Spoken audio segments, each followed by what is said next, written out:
Greetings, all. They're not talking about the best of it. They're just talking about the rest of it. Not the worst parts, the best parts.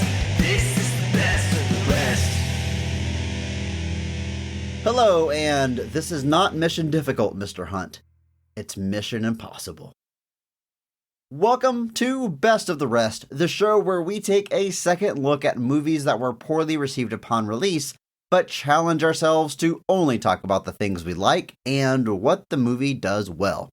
And this week, we are talking about the 2000 film Mission Impossible 2. My name is Chris Logan, and I am joined as always by disavowed secret agent Andrew Williams. Are you ready for this one, Andrew? I am indeed. This is pretty exciting.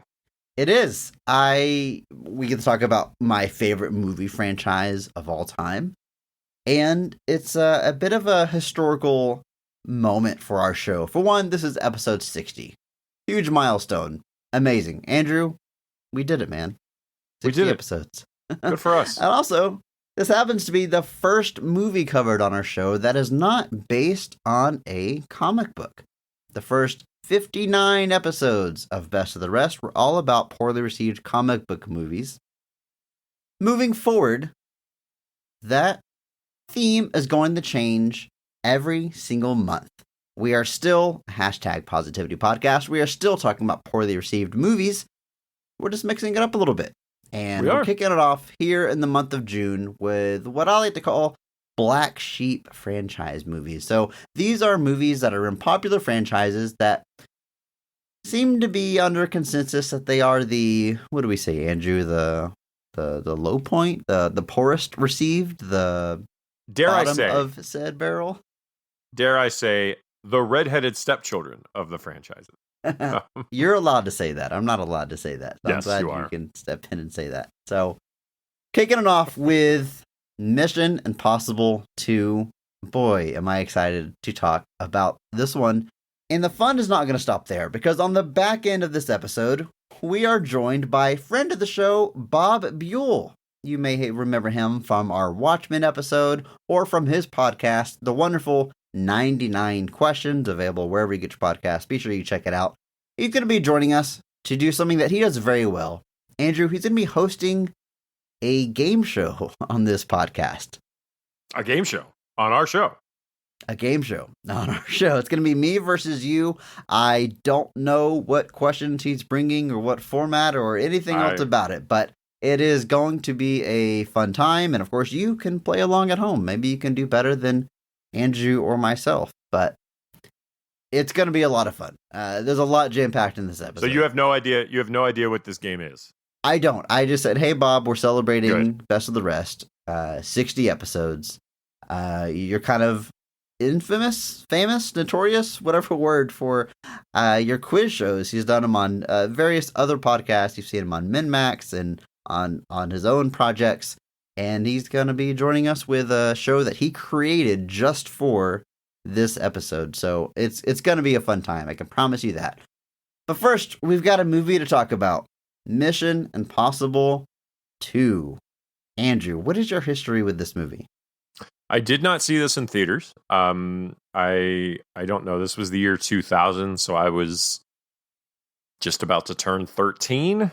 So this probably wasn't something that was like hugely on my radar / something my parents would have taken me to see. Obviously, later you go to college, you learn who John Woo is, and you spend all your time watching his movies and make it your entire identity. And then you have a big crisis where you realize that can't be your entire identity. And then you grow as a person, but you always have the fondness for John Woo. So what did you think about this movie when you first saw it? And what are your feelings on the franchise as a whole, Andrew? Well, obviously, you mentioned in your intro that this is your favorite film franchise out there. And as far as consistently delivering installments that are satisfying, there's very few, I think, that rival Mission Impossible at this point. And part of that is just Tom Cruise sheer willpower, but otherwise I'm a huge fan. I really didn't keep track of it very much. Like, I remember watching the first Tom Cruise film like as a kid. Like, my parents would put it on TV.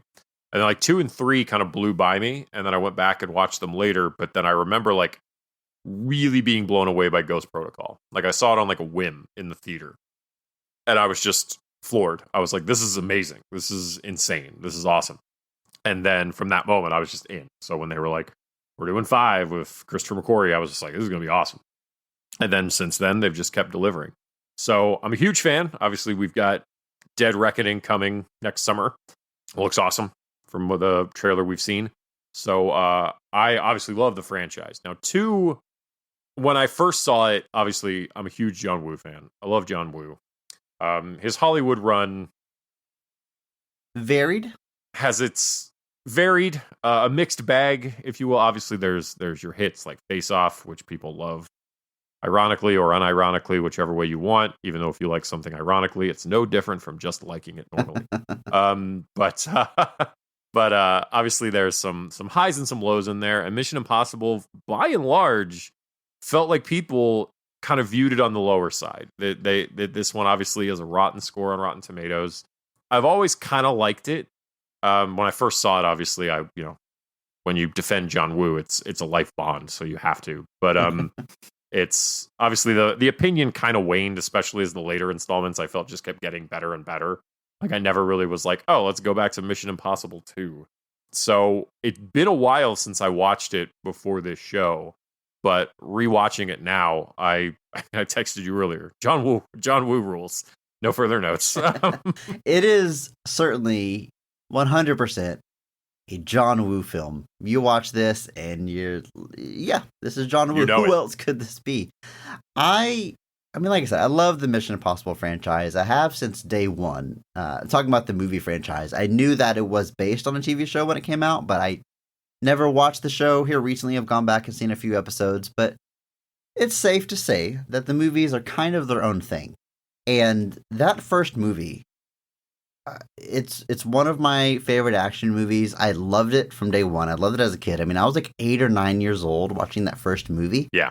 And I remember feeling like really smart that I could watch this movie and like follow the plot. I was watching like an adult movie and I could understand like the very complicated spies and knock list and what's at stake there.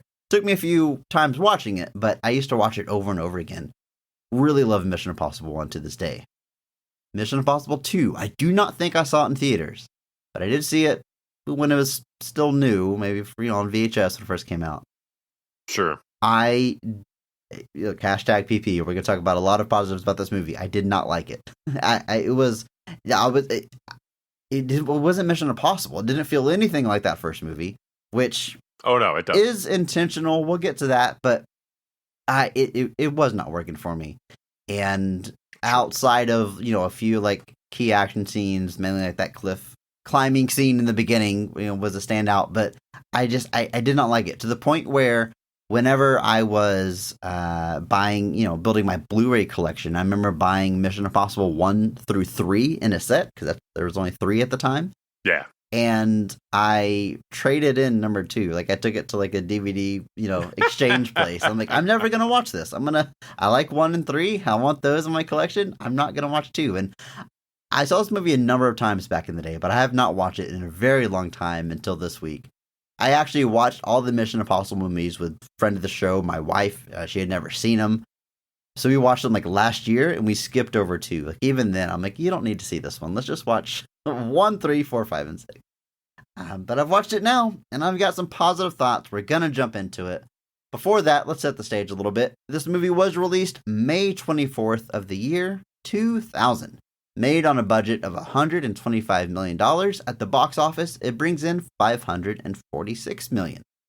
Critically, not as well received as that first film. It is the lowest Rotten Tomatoes score of the franchise at 57%. The audience score is even lower, which is pretty rare on Rotten Tomatoes, just a 42% audience score. So I think it's safe to say it's not critically panned, but split is maybe the nicest way to say it. Mixed reception. Yeah, the reaction was definitely more mixed. It was, however, the highest grossing film in the year 2000. It made money. $546 million is nothing to shake a stick at. That made it number 1 by over $80 million. I was actually looking at the highest grossing films for the year 2000 and looking at the worldwide gross numbers, and also what is on this list is such a weird time capsule, because Mission Impossible 2 is number 1, Gladiator is number 2, Castaway is number 3. Wow. What Women Want is number 4. Dinosaur is number 5. I'm just going to go through the top 10. How the Grinch Stole Christmas is number 6. Meet the Parents is number 7. The Perfect Storm is number 8. X-Men is 9. There it is. X-Men, not cranking the top list very high. And number 10, What Lies Beneath. Wow. Oddly giving Robert Zemeckis 2 slots on the 2000 highest grossing films list. What Lies Beneath bringing in $291 million. It's insane to think that barely 20 years ago, a $291 million worldwide gross put you in the top 10 on the planet. That's insane to me to think about, compared to like now, where 546 million probably wouldn't even get you in the top 20 in like some previous years. It's gotten pretty crazy out there. It feels like it's a weird mix of stuff. The year 2000, it wasn't that long ago. It's been a while, but we were making modern movies, right? Superhero movies were being made. The box office wasn't that different, but running through that top 10, that would never happen now. I mean, What Women Want, Meet the Parents, like these $30 to $70 million comedies, like cracking the top 10 worldwide, that just doesn't happen anymore. Like it's all franchises and weird. Universes, baby. It's definitely a weird. I just saw that and I was like, what a weird little snapshot into how things used to be. And man, I haven't watched What Lies Beneath in a long time. That was the other thought I had. And I'm like, do I want to go back and see this? I don't know. We'll see. There's that. I just remember that shot where she leans in and her eye color changes, like from the trailers. Yeah. It's got Harrison Ford in it, man. I guess he was a real movie star for a while there. And Michelle Pfeiffer. So I'm not gonna have problems looking at this movie for sure, because 2 beautiful people are in it. So but yeah, it is. So it's Mission Impossible 2 definitely showed up at the box office. But and even now, as the premise of this version of our podcast says, it's by and large seen as the misstep. People kind of view it as the idea of John Woo directing Mission Impossible sounds like a slam dunk in a lot of ways, but I think the final product left a lot of people a little underwhelmed, or maybe whelmed. I don't know. Maybe they're in Europe. Who knows? The movie was written by Robert Towne, returning from the first film. Now, Robert Towne credits go all the way back to the 60s. The man has been working in Hollywood for decades at this point.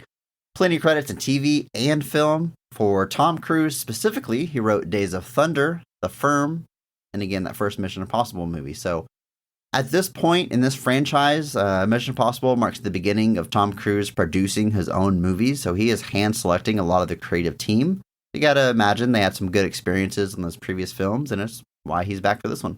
Yeah, I mean, and his credits go back even further. This Robert Towne wrote Chinatown, a very famous Jack Nicholson vehicle. He wrote a lot of stuff for like Warren Beatty, a lot of uncredited stuff in his filmography as well. Supposedly did an uncredited rewrite on The Godfather. Was credited as a special consultant on Bonnie and Clyde. Worked on, like I said, Heaven Can Wait. The Parallax View, which was another Warren Beatty vehicle.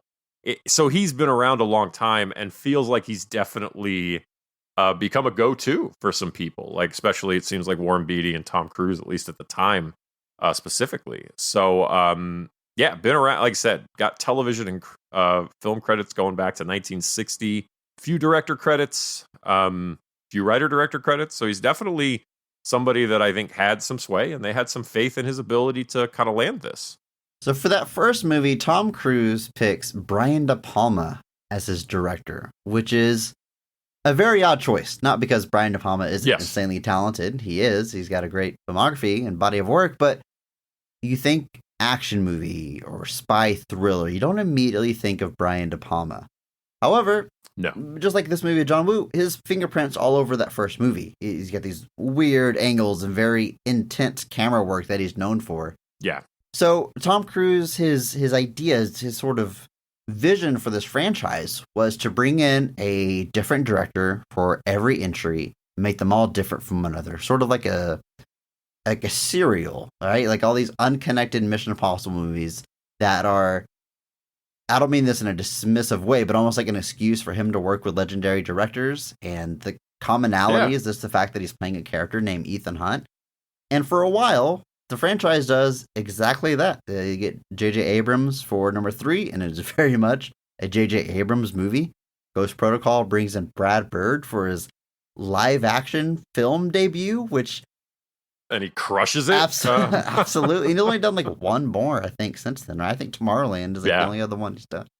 Done, but it's an insane idea that mostly works very well. Now, we're here to talk about number 2. John Woo directs Mission Impossible 2. This is towards the tail end of his Hollywood run. Andrew, I know you're a big fan of the guy. I'm going to let you talk a little bit about his Hong Kong career, because I'm not super familiar with those, other than Hard Boiled, which is a little bit of a crossover hit here in America. But then John Woo himself comes to Hollywood and directs a string of movies. I'm going to run through his whole Hollywood filmography here. You have Hard Target, starring the greatest actor of all time, Jean-Claude Van Damme. Yep. Broken Arrow, starring the greatest actor of all time, Christian Slater. Face Off, starring the greatest actor of all time, Nicolas Cage. You get the idea. Mission Impossible 2, Wind Talkers, and then Paycheck. One of these things is not like the others, Andrew. And then he goes back to Hong Kong cinema and keeps crushing it over there. But a pretty intense body of work there through the 90s and early 2000s. I mean, you mentioned earlier Face Off. That's legitimately one of my favorite action movies of all time. I'm not going to say it's ironic. Oh, yeah. I love that movie 100%. It just, his style just works for that story. The absurdity is all on the same level. Same for Hard Target. I really enjoy that movie. His filmography is, and it's actually interesting if you go back and watch a lot of his old movies, you can definitely see how there are literally whole trends in film that kind of start in his film. Like the idea of bullet time, things like that, that kind of starts with John Woo. Like, you know, when you see things like that in The Matrix, it's coming from this, and I'm not going to say that like stole it. Obviously other people were, but like these things are originating 15 years prior in his Hong Kong films. This is a little bit of a mouthful. The A Better Tomorrow trilogy, of which he writes and directs the first 2. That's Chow Yun-fat. He uses Chow Yun-fat in a lot of his movies. Hard Boiled, The Killer, A Better Tomorrow. I love Chow Yun-fat. They were a really good combination, but the idea of like bullet time, the slow motion, the firing guns while flying through the air type stuff. Gun Fu, he revolutionizes Gung Fu or Gun Fu. Yes, a very that's our version of what we call it. Not sure if it's insensitive or not, but it's but I've always been a huge fan. Obviously, those classic films like A Better Tomorrow, which I'm still waiting on a proper U.S. release for. But Hard Boiled, The Killer, things like that, they're all really, really great, slick action films. Chow Yun-fat is super charismatic in most of them, makes a great leading man. So like him making the jump to America was a very interesting thing at the time. Obviously, he starts with Hard Target. So he starts off with Jean-Claude Van Damme in one of Jean-Claude Van Damme's best movies. I think it might be his best. Certainly his best mullet. I will stand behind that. Yeah, definitely. Wait, are you going to say Hard Target is better than Time Cop? Don't make me do this. But then he does Broken Arrow, he does Face Off, he does Mission Impossible. So the first run there, I think it's pretty enjoyable. Like Hard Target, you know, these maybe not the greatest movies of all time, but I think they're films that got charismatic leads, great action, and he goes pretty well through Mission Impossible 2, and then obviously Wind Talkers and then Paycheck were kind of really the diminishing returns, and I think Paycheck really, I think him personally was kind of all right, we've tried it out, let's just give it a rest. He's got credits back to 1960. I mean, so this guy has been out there doing things for a long time. Did go back to China, made Red Cliff, which is a great epic period piece. Did another one called The Crossing in 2 parts that was really good. So he's still out there doing his thing. I think that it's awesome that he is. And the idea seemed like a slam dunk. Like obviously John Woo doing Mission Impossible especially building into that idea of making the films these unique, kind of almost anthology stories of just Ethan Hunt on a different mission, no carryover elements really, and that really, like you said, it's the foundation of the first 5 movies essentially. Because I know Christopher McQuarrie does write and direct 5, and has continued, but when 5 came out, it was still really playing in that sandbox of he's come in to do his own thing, and then obviously he retains with 6, and then it kind of took on its new form. But John Woo rules, guys. Check out everything. All right. Well, specifically, we're going to be talking about Mission Impossible 2. Let's jump into it.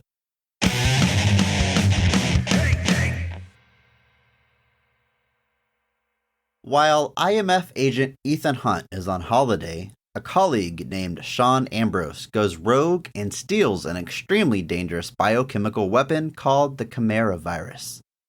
Hunt's mission is to recruit Ambrose's former lover Naya and use her to reunite with her ex and learn what he plans to do with the weapon. Once Ambrose learns the IMF is onto him, he takes Naya hostage and launches his plan to release the weapon and profit from its cure. Now Ethan Hunt must track down Ambrose at his secret headquarters, prevent a deadly outbreak, and save the girl. How many times have we heard this story, Andrew? It's a tale as old as time. Track down the villain, get the virus, save the girl. That is, of course, a pretty simplified version of the events in this movie, which has plenty of twists and turns, plenty of masks being ripped off. A lot of stuff happening here. We're going to get into it, but first we're going to talk about the cast of this film, as we always do, and we're going to start at the high point with the best casting, the best performance of the film. Every week, we recognize one person who goes above and beyond the Call of Duty and elevates the quality of the entire film with their performance. We recognize that person by giving them the Mark Strong Award. Andrew, who is getting your Mark Strong Award for Mission Impossible 2? I got to give it to the man. Tom Cruise is Ethan Hunt. I can't go against it. I agree 100%. Andrew, there's 6 Mission Impossible movies. That's 6 Mark Strong Awards for Tom Cruise as far as I'm concerned. Yeah, I don't know if there's a single one where somebody goes above and beyond what he's doing. And it may be a little bit of a cop-out, but if not just with the performance, but for just how much pure work he's putting in to these movies, to these characters, to these stunts. Tom Cruise really, I think the first one was kind of more of, he was kind of finding his way, but as 2 gets into 3, gets into 4, he takes a lot of ownership of this franchise.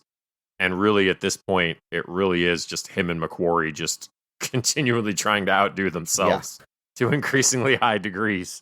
But here, he's doing John Woo things, and it's so weirdly jarring to watch sometimes, where he's flipping through the air, kicking people and things like that. Yeah. But he takes it all. He takes it all in stride. He's got insane motorcycle chases. He's got car chases. He's got diving through the air while shooting his gun. He kicks up a gun off the ground, catches it in the air, and shoots the dude.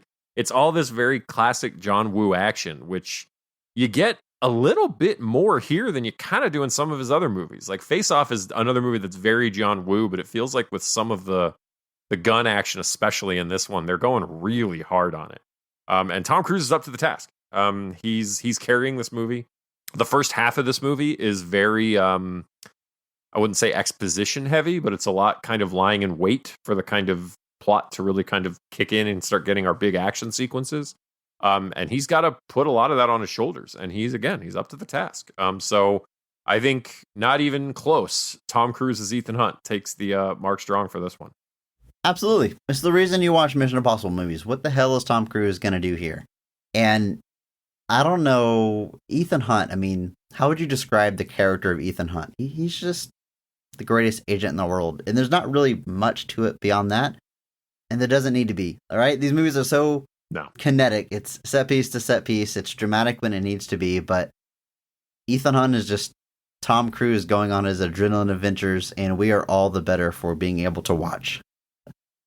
Ethan Hunt is the way I've heard it kind of described before is Ethan Hunt is whatever the film needs him to be. Yeah. Whatever story the film is telling, whatever the plot is, Ethan Hunt fits into that however he needs to. And it works. You do, I'm not going to say there's not some through lines in his characterization or things like that, but really, we're just taking Ethan Hunt and just dropping him into increasingly more complicated situations. And he is the kind of star of the film franchise. He does not have ties to the television show. The first movie is really the only one that does, as far as I remember. Don't hold me to that. But yeah, I mean, Tom Cruise really made Mission Impossible one of his things, and it's really one of the few big franchises kind of out there that's not superhero based, really. Kind of one of the big blockbuster franchises out there. And I gotta feel the reason these movies are so unique and special is part of the energy that he's putting into it. I felt very similarly watching, I just told you about this recently, I watched Top Gun Maverick, and I was genuinely like blown away by how good it was. I was actually kind of mad at how good it was. I've got to go see that. That's what I keep hearing from people. Like, you have to see this in theaters. It's going to blow you away. Like, not in like a cheesy, critics trying to get a quote on a poster or whatever. Like, people are just telling it's thrilling. Like, you have to go see it. So I would see it IMAX or Dolby if you can. I think you'll get a lot more out of it with those.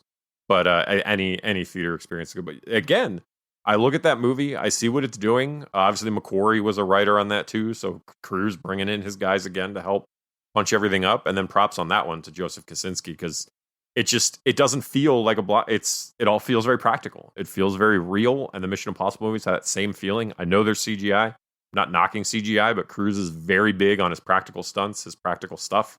And that shines through here. Back to Mission Impossible 2. He's putting in the work, and it 100% shows. Tom Cruise, if someone told me Tom Cruise is the greatest actor of all time, I wouldn't call him crazy. I think he's in that caliber. Certainly, I think more specifically, I would lean towards he's maybe the biggest movie star of all time, which is a little bit different than being the greatest actor.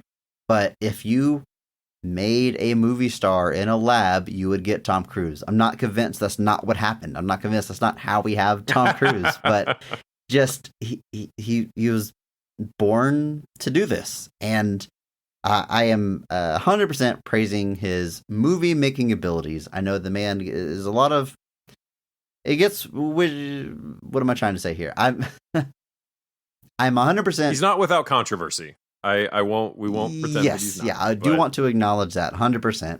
I'm not going to really go to bat for him for anything other than his filmmaking abilities, of which he is one of the best that there has ever been. And one of the few, dare I say, true movie star, and this isn't a shot to anyone, this is just the kind of nature of the business has shifted away from kind of individual stars at this point. He's one of the few kind of left, really. The one that you kind of can put in your thing, and it kind of sells it, because now in these days, he is being pretty selective with what he does. And so if you can get Tom Cruise onto whatever you're doing, it says something to people. The Mummy, huge hit. What a revival. I didn't say they were all hits. I'm just saying getting him for it was a big deal. That's fine. I'm sure we'll get our chance to talk about that movie before long. Let's go through the rest of this cast, though. We have Thandiwe Newton as Naya, the love interest in the movie, but that's not to say she's not capable. She is a highly accomplished thief and gets to use those skills quite often throughout the movie. Wonderful actress, continues to work to this day. High profile roles in Crash and The Pursuit of Happiness. She's on Westworld, which I personally haven't watched, but I know it's an extremely popular television show. And she's great here. She's basically playing Catwoman. I mean, I could not get that out of my head. This is like, she could have been in Halle Berry's Catwoman or any other version of that character. She is a sexy thief. And I that's literally like the description of this role. And Tom Cruise is Batman, so it works out perfectly. There you go. She's fantastic. Like you said, obviously this was a big deal. Crash, obviously she got nominated for a bunch of awards for Crash. Like I said, still out there. Played Condoleezza Rice and Oliver Stone's George Bush movie. That movie, every now and then I forget it exists, and then I think of it, and I'm like, Oliver Stone made a movie about George Bush while he was still in office, and that was released in theaters. Yeah, that's so weird. Josh Brolin plays him. Yeah.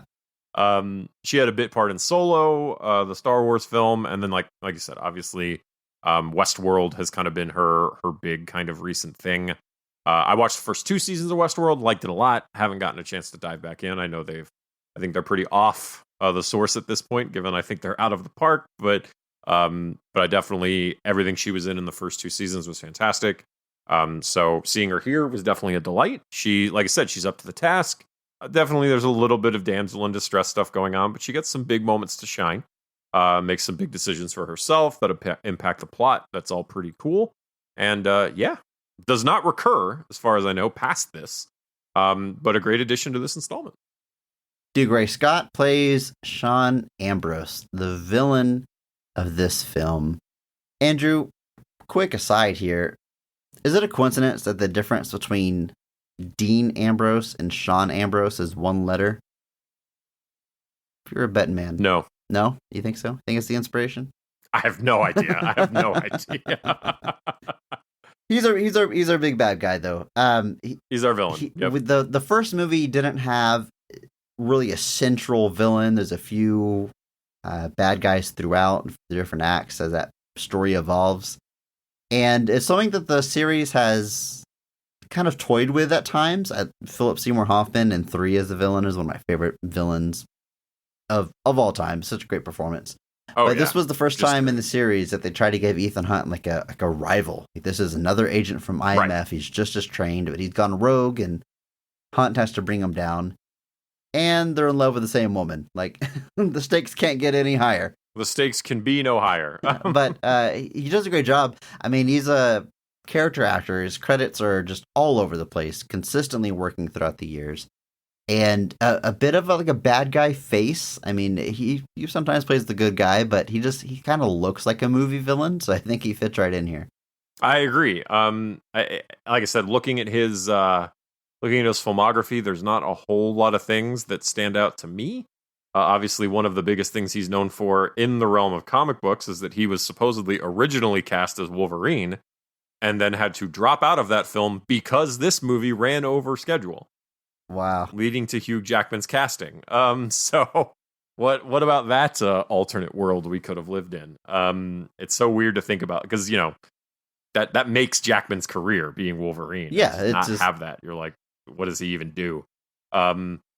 So, and a Scottish Wolverine. What a strange thing. And we got is that different than an Australian Wolverine? Try thinking of Wolverine with that thick accent. I don't know.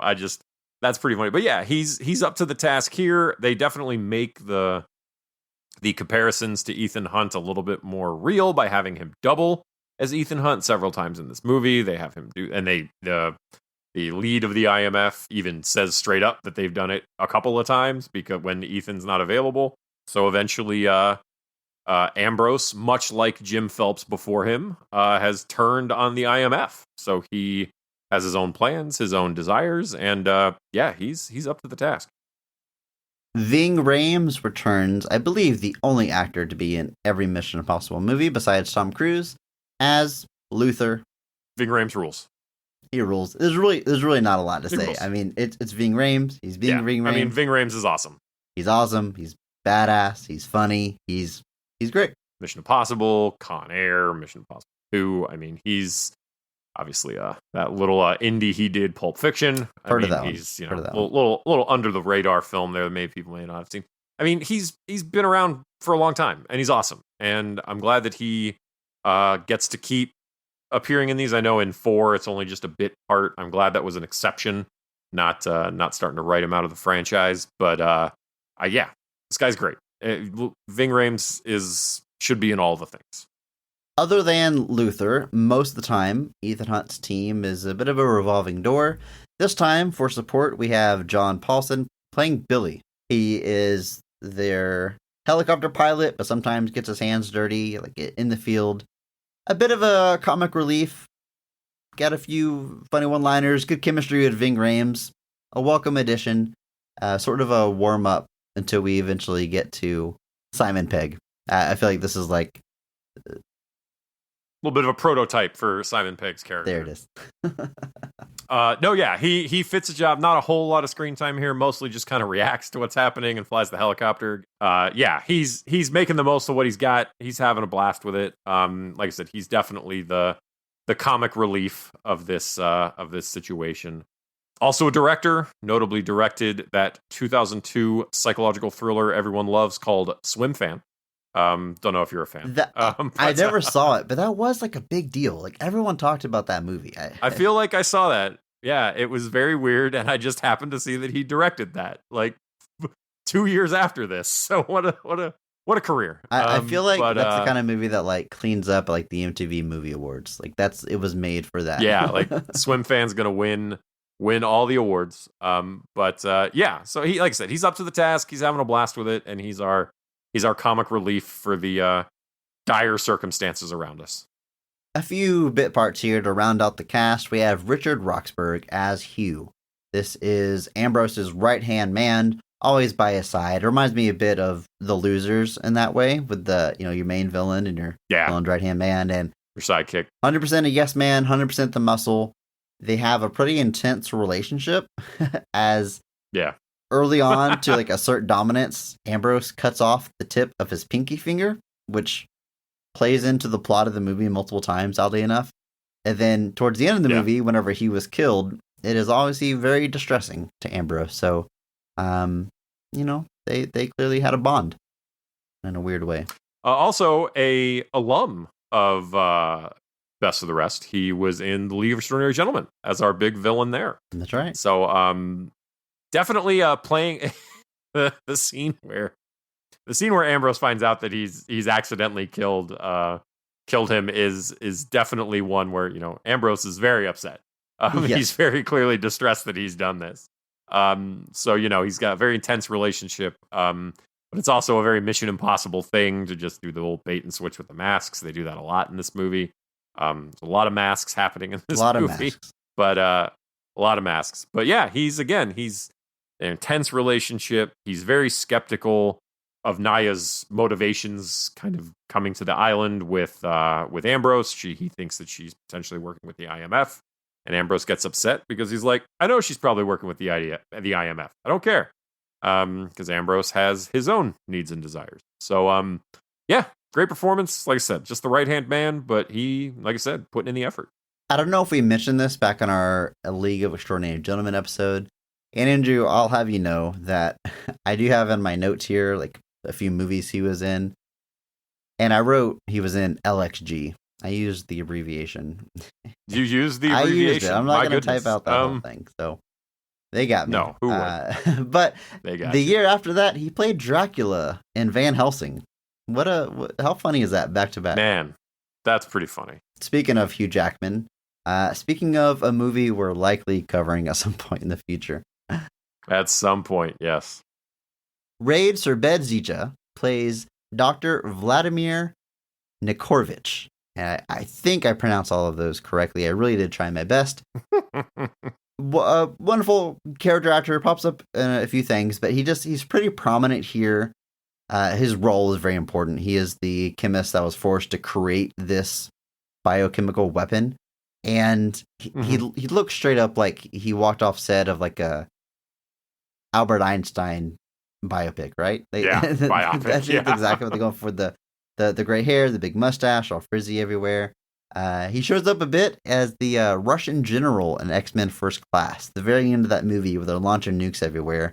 You see him on the ship there. That's the first thing my mind went to. But not a lot to say about the role. He's a very sweet man. He clearly had like a nice friendship with Ethan Hunt that Ambrose takes advantage of, sadly. And he's trying to do the right thing with this virus and get it to the right hand. So it can't be used on the world and to, make profits for this evil corporation. But of course he fails in that endeavor. Sadly is killed. But good little performance in the movie. And that is, good little performance. Like I said, he's got a lot of conflicted feelings about what he's done.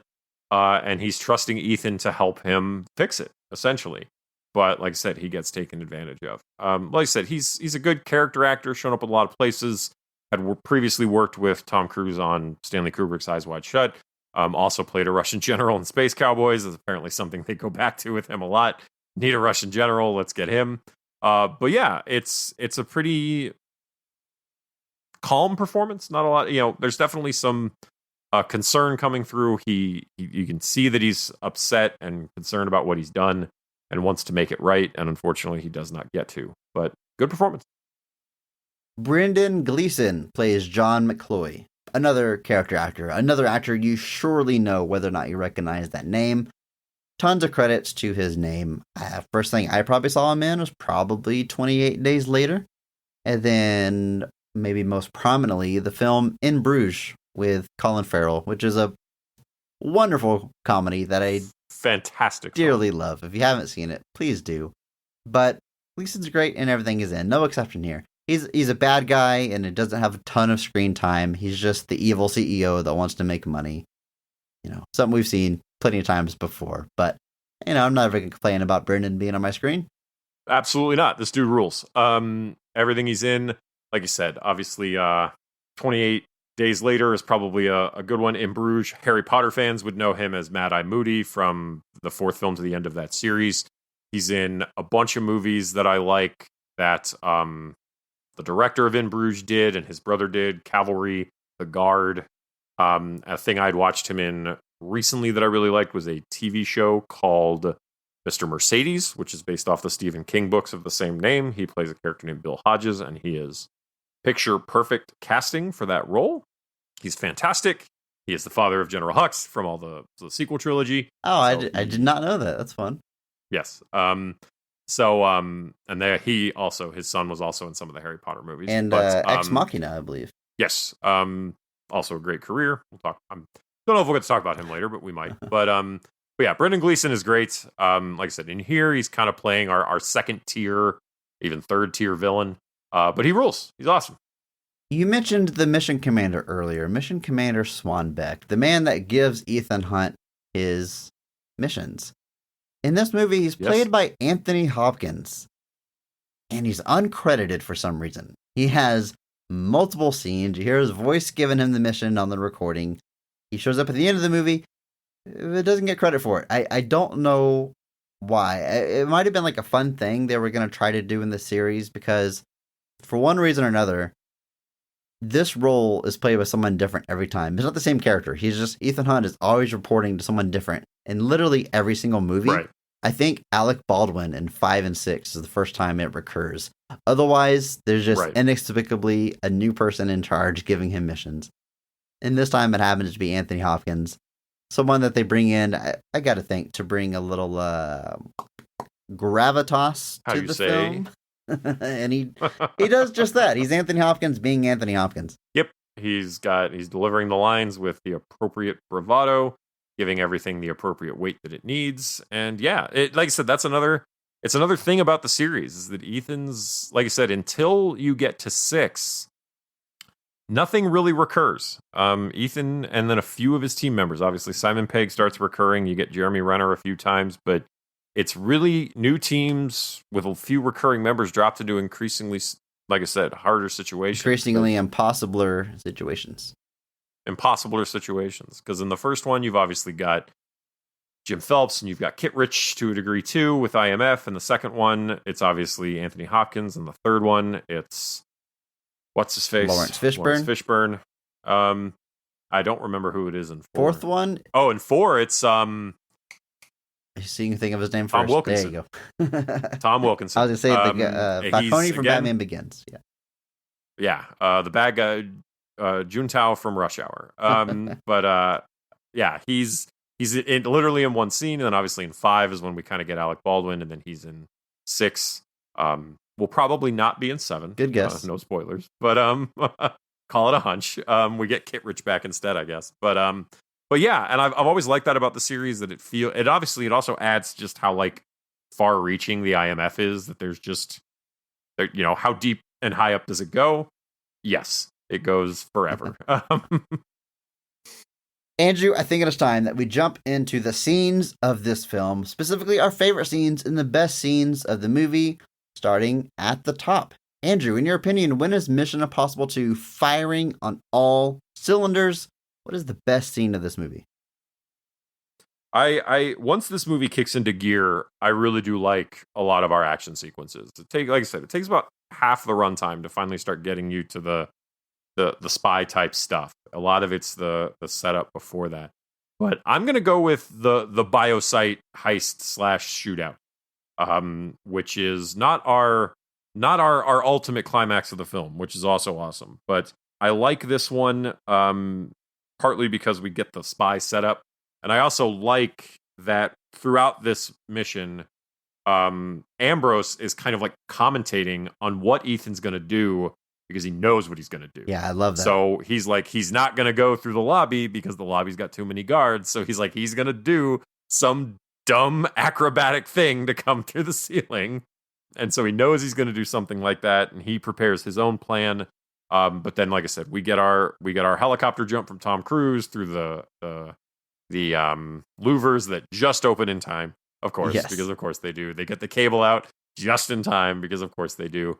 And then we see, like, obviously Tom Cruise is here to destroy this chimera virus, and before he can do that, he gets obviously apprehended by Ambrose's crew. And we have a big shootout scene.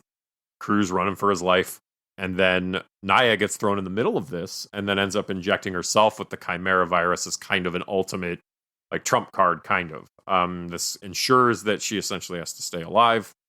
And it also gives Ethan a moment to get out, in which, of course, he jumps out and then, like, paraglides out of the building, because of course he does.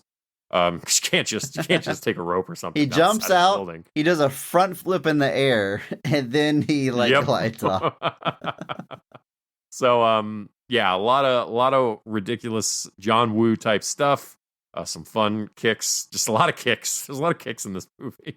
But yeah, I dig everything that's happening here. We get some cool shots. It's got a cool, like, lighting setup too. Obviously we're in this lab, so we get a lot of these weird green vials of stuff.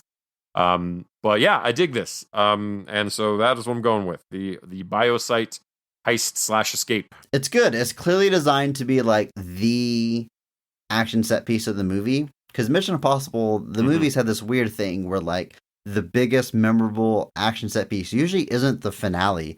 Like, you think of that first movie, what do you think of? Him dropping into the computer room, right? That's the iconic shot. Which is not the finale. I always forget, even, that until I rewatch it, that, like, it ends with this helicopter flying through a tunnel and crashing, and the blade coming up to Ethan Hunt's neck. Like, what should be a huge, memorable climax. And it is, but it gets overshadowed by that earlier stunt. Or, like, in Ghost Protocol, like, him climbing the tower is what you remember, not the, carport action scene, or however that one ends. So this one, I feel like this was intended to be the big, memorable action set piece. And I think to many it is, but I would argue that him climbing the cliff in the beginning of this movie became the most iconic part of the movie, oddly enough, because that's not even like an action set piece that means anything to the plot. It's just what he happens to do on holiday. But we'll get to that scene. I do enjoy the scene. I do enjoy him dropping in. I enjoy that the writers clearly reverse engineer these things, right? Like we want Tom Cruise to descend from a helicopter into the vents of a building in a limited amount of time. Well, why is it a limited amount of time? Well, if the vents are open for more than 40 seconds, then an alarm goes off. Sure. Okay. Yeah, that's a totally normal thing for an alarm to be. Just like in that first movie with the computer room, like, he pulls off that vent and uses mirrors to, like, block the lasers. Why isn't it just motion sensor? Why doesn't alarm go off when you remove the vent? I don't know. You don't ask these questions. They're reverse engineered and they are rad as hell. I'm not complaining about them. Always. Yeah. But yeah, that drop in is great. Huge, intense shootout. This is maybe some of the most hand-to-hand and gun combat we see from Ethan Hunt. It's usually the over-the-top stuff, the jumping and the running and ropes and rappelling. But he's kind of kicking ass in this movie a lot. He is. He's going to town. He's, like I said, he's doing the John Woo type action sequences, and he's running with it. He's giving it his all. I do like that Naya shows up here, because by this point the jig is up. Ambrose knows that Naya is a spy and he's holding her hostage, and he actually uses her to walk over and get the last of the chimera virus. And what I like about it is yes, Naya is a bit of a damsel in distress brought to this movie, but she clearly has her own agency. And it's during the scene that she decides to inject herself with the virus, because now she can't be killed because Ambrose would lose the virus. He needs to keep her alive. I thought it was very intelligent, good swerve And it leads to wonderful dialogue where she tells Ambrose, "You're not going to shoot me, Sean. Not this bitch. Because she's worth 37 million pounds." Boom. What a line. The what a line. Obviously set up when she does it earlier and Ambrose is like, "You bitch." Yes. I don't condone the use of that word. But I do hate that word, dialogue, but at least sure. it's our villain that uses it, and he gets it thrown back in his face. So, and he gets thrown back at him. So, she's taking it back, and I respect that. But yeah, great scene. Obviously, you get Ambrose chewing some scenery. He's doing his villain stuff. But yeah, just a lot of the classic. This is definitely, like you said, it's definitely meant to be the hallmark heist or spy scene of the movie. yeah. Whereas the finales tend to be a little bit more bombastic. And but for me, it works. This movie gets really watching the movie this time after all these years was a different experience for me, and a lot of like the action scenes, they're so over the top. They're making me laugh out loud. Not in a bad way. It's just like, this is ridiculous. What can I do but laugh and smile at how ridiculous it is? And I think I'm watching the movie right. Like I think that's what John Woo wants. I don't know. It's a bit of maybe what explains the mixed reception on the movie, because it also swings for the fences when it gets dramatic. Like Ethan Hunt falls in love with this woman from the first time they meet. And here, after she's injected herself, he now has to save her life. Not only is he saving the world, but he cares about this woman she's injected and needs to get her the cure within 20 hours. And there's all these explosions going off. He's about to jump out the hole he blows in the wall and paraglide away, like you were saying earlier. So it's very loud, but very dramatically, he swings his head, his beautiful hair twirls through the air, and he yells out, I'm going to try to not blow up my microphone here, "Just stay alive! I'm not going to lose you!" And it's so much louder than like all the sound effects and everything. And like, I, friend of the show, my wife was like, he like went full Jim Carrey there. Like it's so over the top. Everything is dialed up. 11's not even enough. It's just like over 9,000 all the time. Every line, whether it's dramatic or serious or action or comedic, it's just all the way. It is. I just imagined now that when he blows open the wall, somebody's like, "Hey, wait!" And he goes, "It's okay. I'm a limo driver," and then he just jumps out the side of the building. Perfect. Give me that cut. Yes. It's good. It's a very fun scene. I respect the pick, Andrew. I'm going with a different one, though. My favorite scene in the movie. I'm jumping all the way to the end. My favorite scene of this film is the final fight with Ambrose. The final fight, because it drags out for a long time, but the fight in the sand on the beach, because it is so grounded. For a John Woo movie, it's grounded. And to me, it feels like a payoff for all the over-the-top action scenes that we've been watching, which are fun. And we've talked about some already. We're going to talk about more. But there's this ridiculous motorcycle chase. There's all these slow motion flips. There's doves. There's like every John Wooism and every over-the-top thing crammed into this movie until you get to this beach scene where it's just a slugfest between Ethan Hunt and Ambrose. And I think all that over-the-top action makes this pop so hard. It's a very strong finale. And there's a knife at one point that comes right up to Ethan's thigh. I mean, the stakes couldn't be higher, and they're just duking it out. And it lasts a good 4 or 5 minutes. Like it's drawn out. It's not quick, one and done. 100% works.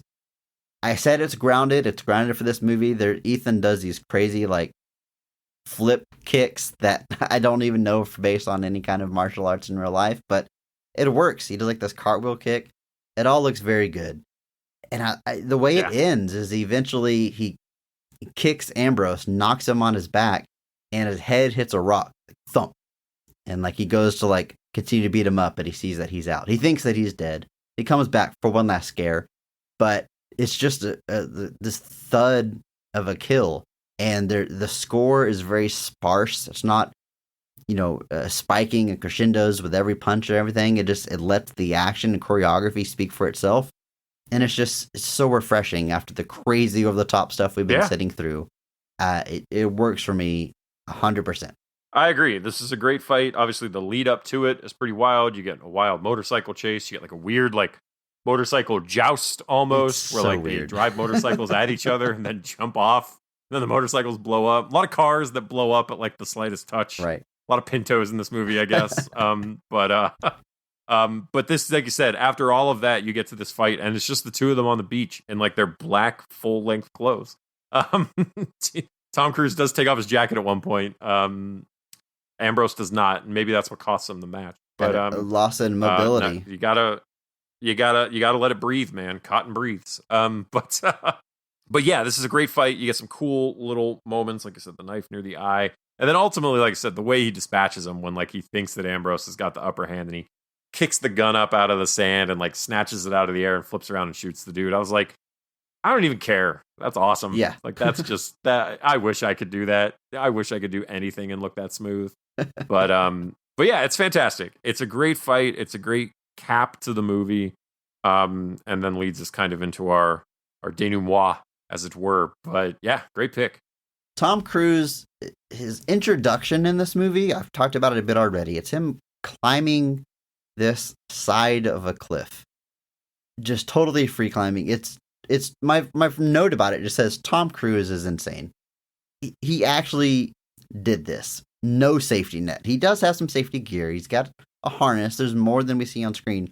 But it is still this biggest movie star on the planet climbing this cliff, leaping from one ledge to another. That part where he wedges his knees up in a crevice so he can dangle his arms and to rest. I'm like, I all the safety gear in the world, dude, I would not do that. What are you doing? What are you doing? Yes. What are you doing? It is. There's so many wild moments in all of these movies where, and this is really the first one where I think you hear about him doing stuff. I don't know if there were any stories like that for the first one. I don't know if his star was kind of high enough at the time to really get away with that. He did his own stunts, but it wasn't like a story yet. Now with every Mission Impossible movie, it's what is Tom Cruise going to do? That's the story behind the movie. So yeah, he did his own stunts then, but it wasn't making headlines at that time. And the first one has some cool set pieces, but I don't know if I'd say there's anything as insane as just even that intro rock climbing scene where I'm just dude, what? What do you do? My God. And so, yeah, he apparently, like I said, he did have a harness, but he apparently messed up his shoulder doing the jump between the two different rock faces. And I'm just anytime I watch something like that and they finally get to the top, the first thought for me is dude, how are you going to get down? You went to all that trouble to get up there. Now you got to go all the way back down. I would just live. I do love. live here now. I will die here. I do love that the way they give him the mission is through a pair of sunglasses and the most 2000s thing ever. They shoot a rocket at him that has a pair of sunglasses in it. The most 2000s thing ever, the most John Woo thing ever, the most everything. Yeah, it's so ridiculous. But yeah, that whole and apparently Tom Cruise fought for that scene. Apparently they weren't necessarily sold on it. And he was that's the best way to reintroduce the character. I'm fairly certain from making ofs from back in the day that by the time they shot it, it still wasn't cleared with the studio. But they're we just got to get this done. And John Woo was in the helicopter with the camera, and he was "This is the lead of my movie. He could die at any second." And he was just as terrified of watching Tom Cruise do this. Freaking madman. Yeah, and why wouldn't you be? I mean, Jesus Christ. That is yeah, it's nuts. So I mean, but again, like you said, it's Ethan Hunt. So I'm not shocked at all that this is how he spends his spare time. His holiday. This is what he does. I do love the joke. I didn't tell you where I was because then it wouldn't be a holiday. And then of course Anthony Hopkins' character repeats that later, which I just thought was a little fun gag there. But yeah, this scene it's nerve-wracking to watch because you're watching it just is this dude gonna fall? Am I gonna watch Tom Cruise die on my screen? What was the backup? What were you gonna do? He gets the mission via sunglasses. He has this quip about the holiday. Then, of course, it's gonna self-destruct in 5 seconds. He takes them off. He throws them at the camera. They explode in midair. Limp Bizkit starts playing. We are in the Into year the title 2000. Yes. Boom. There is no greater, there's no, like I said, I've made this comment before, but you think movies can't appear dated past the 90s? It's incorrect. This movie is about as year 2000 as it could possibly be. 100%. 100%. That climb doesn't quite kick off the movie. We actually get the scene on the airplane where Ambrose is doubling as Ethan Hunt, which we don't know right away. And this is how he gets the virus that's being transported. And it's pretty interesting because we don't know it's Ambrose being Ethan Hunt. So we have Tom Cruise like just being a jerk to this guy and just being a little bit menacing, which is always weird to see.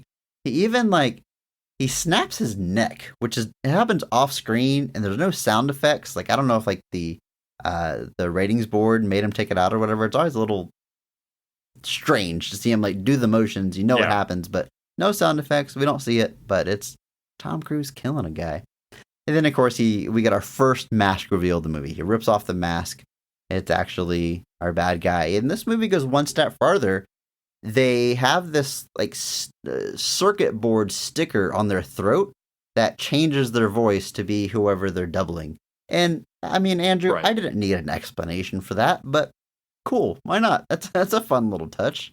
Yeah, and like they don't really. Oh, I guess they do explain how they build that in one of the later films. I guess they do dive into a little bit of how they do that because they do it to Philip Seymour Hoffman in three. Yeah, it's taken 3 movies to explain this technology because they go through these efforts. In the beginning of this movie, to have that sticker on his throat to explain how their voice changes.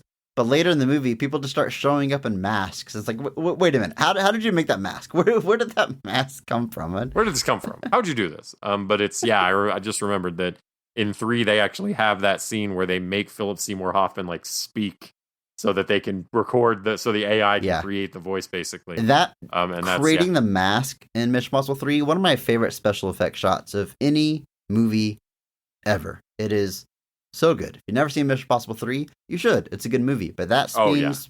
You mean like where the camera's kind of spinning around and he's putting the mask on? And you see him change into Philip Seymour Hoffman like before your eyes. It's amazing. It's wild. Some of these mask reveals are also like tremendously well done. Because like it certainly looks like Tom Cruise is standing up and ripping his face off and suddenly he's Dougray Scott. And you're just like, wait, what? How'd you do this? Good. How'd you do that? But it's very good. This is a good, interesting, but that's a great reveal though. I remember the first time I watched it and Tom Cruise is just like, you keep calling me Dimitri. And then like, that's the moment where you're like, oh no, what's happening? Yeah. And then everything goes wrong. You really shouldn't. You really shouldn't. He says it after he kills him, doesn't he? I don't remember. But yeah, great. That's another great setup scene for our character Ambrose, just kind of showing how ruthless he is. And just that, he's playing by his own rules now. This movie goes the hardest on Ethan Hunt being, I don't know if Andrew, is romantic the right word? Thirsty? I don't know. A little bit. Thirsty, I think. It might be thirsty, because obviously he has, like, a wife. And but it's like, that's like marriage, suburban life. That's not like, very much Batwoman, Catwoman back and forth with this woman in this one. Yeah, this is Tom Cruise at like, I think thirsty is the right word. He's definitely into what Naya's putting down. Yeah, I mean, looking over at her naked in bed and just going, damn, you're beautiful. Like, I can't picture the other versions of Ethan Hunt doing that. I can't either, but then again, at the same time, I can't imagine I would have said anything different. So it's... I get it. I would have said, you're pretty. Who are you? Where am I? What year is this? But yeah, he's definitely. They've definitely, like I said, if it's Catwoman and Batman, there it is. Yes. How'd that never happen? They're WB. They're I guess you could call it like a meet cute, where they fall in love, where she's on the job, she's pulling off a heist, and he is recruiting her, and they sort of work together to pull off the job. It's very appropriate for these types of characters. There's a quick shot where they have to hide from some guards, and they lay on top of each other very seductively, in a bathtub. And my note was just, you ready for this, Andrew? Oh, no. It's a good thing Tom is short enough to fit in a bathtub. Oh. He's notorious. Better hope he doesn't hear that. Notoriously short. But Tom Cruise would be out of my field of vision. he's a little guy. He's got that such long hair. I don't know if that's like his Magnolia hair. It's like the only other movie I can think of. That's his Vanilla Sky hair. Oh, that too. Yeah, the 3 movies are like all like in a row. So yeah, that makes a lot of sense. He tried out the long hair for a thing for a while. Sure, we all did. I did twice. It went just as well the second time. Rachel compared it to AJ Styles. She says every AJ Styles hair or soccer mom hair. Yeah, I see it. But this escalates though. This meet cute. It goes full John Woo because she turns down his offer and takes off in a car. He takes off in a car after her, and they have this cat and mouse game on the road going presumably like 80 miles an hour that culminates in her spinning out and Ethan Hunt saving her from spinning out by aligning his car with hers. They're spinning in circles, and then the camera, we go slow motion. We get a close up of her face looking at him looking at her as they are spinning out on the side of a cliff about to fall to their deaths. It is just so absurd. This is those scenes where like I laugh and I have to. That has to be the intention, right? This has to be so over the top. You just go, what is this? Like I don't know how else to react to it. It happens again. It's a scene where he's kind of breaking into Ambrose's compound, and there's that scene with the pigeons. Because John Woo is notorious for using doves in his movies. Right. They don't really get any doves here, but we get pigeons instead. I think we get one dove. We'll save it, but I think we do. We get one. Well, okay. We'll talk about that later. But I love that scene, too, because it's the same moment where, like, the minute I see that dude standing near the pigeons, I'm like, oh. It's going down. I know it's about to happen. It's going down. It's happening. And he runs right at him, not just while the pigeons jump up. He, like, flips through the air to kick the guy. And I'm like, yes. Yes. Give it to me. Yeah, it's during that final, finale at the bunker headquarters where he's taking those guys out. Whatever. And he's got this moment where he is just letting Ambrose know that he's there, essentially, because he blows a hole in the door of the room where Ambrose is. And then in slow motion, again, just to show that he's there, Ethan Hunt walks by the hole in the door that's on fire. And I think it's where we get a dove. A bird flies through. I think it's white. And I think that's a true All right, dove. Maybe that's our dove moment. Yeah, it is another moment where John Woo loves his doves, loves his birds. He certainly does. It's not John Woo, because I'm pretty sure Face Off has a notorious dove scene. So in the church shootout towards the end, yes, it does. Of course, it's not, if there's no doves, it's not John Woo. But yeah, there's definitely some scenes where they're playing it hard and they're going hard, and it shows. I also love how this movie, the first movie, has like some very dated technology. It came out in '96, and like they are like explaining emails to you. Like the UI is like absurd, and like they literally steal a floppy disk. Like the knock list is on a floppy disk. It is so dated, and this one is a bit too. There's a point where they put a tracker on Naya. They like inject this like pill looking thing into her ankle, and he has to explain the concept of GPS. He's like, this tracker, it transmits your location to a satellite, and we can track you within 3 feet anywhere. It's like, whoa, it uses a satellite. Yeah. In the year 2000, we didn't have Google Maps on our phone. We were still printing MapQuest. So. Oh God. And you were hoping you got the right address. Yeah. No re-navigating if you miss that turn. You got to backtrack back to your paper directions. Yeah, definitely some moments like that where you're like, oh, goodness. Oh, honey. I do like there's a scene at a horse track where Naya, Ambrose, and his right-hand man are seemingly just placing bets and having a day at the races. But obviously Ethan...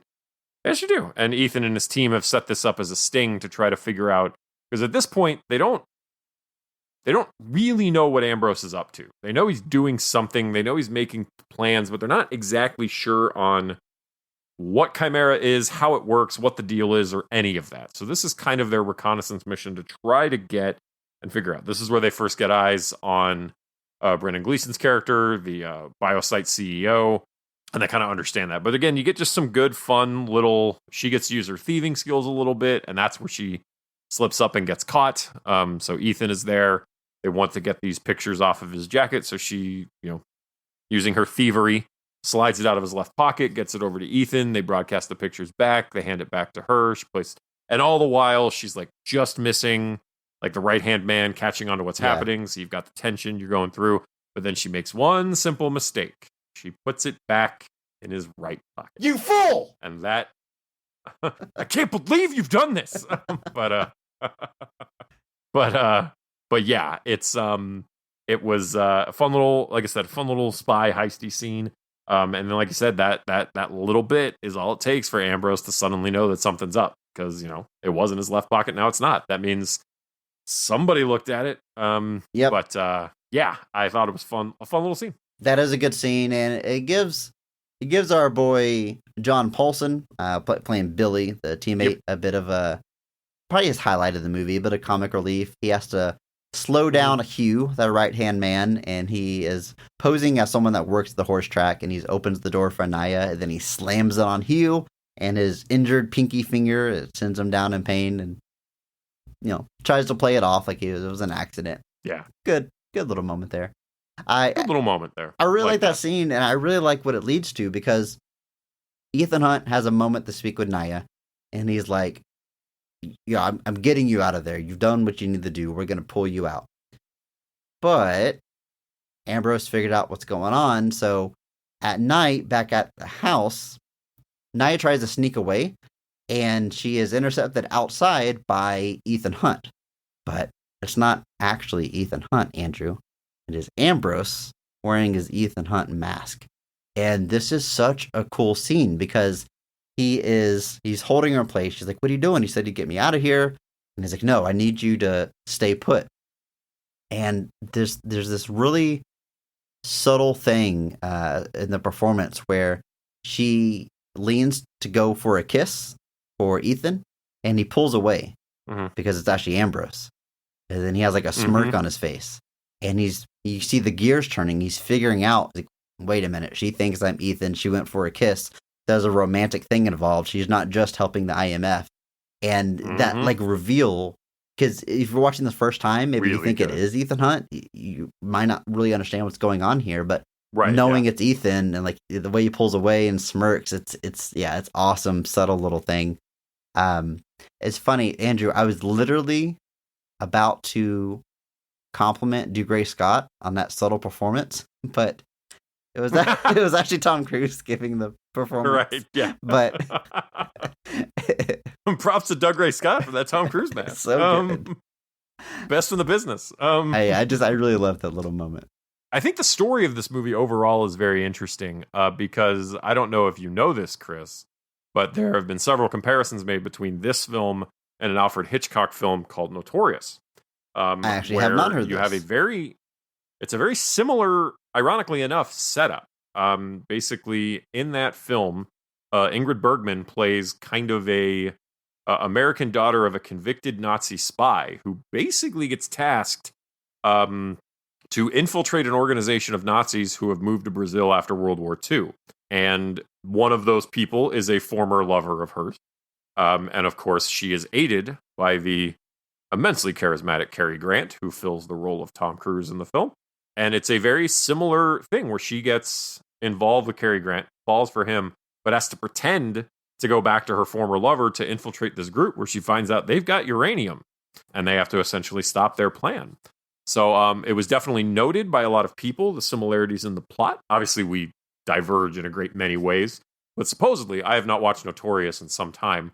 There are some scenes that are apparently staged a little similarly, or maybe even some dialogue that was brought through between the two films. But just thought that was an interesting note. This movie, it is written by Robert Towne, but the story actually, interestingly enough, comes from Brandon Braga and Ronald D. Moore. who are oddly sci-fi writers for the most part. I thought that was interesting. They were both writers on Star Trek: The Next Generation, Star Trek Voyager, and then Ronald D. Moore obviously went on to the Battlestar Galactica reboot, and For All Mankind more recently, while Brandon Braga works on The Orville, of all things, amongst other things. So they're this. It's just interesting to me that they have this sci-fi television pedigree and got brought in to write a story for Mission Impossible 2 that is essentially almost kind of a closet, like a shadow remake of a Hitchcock film.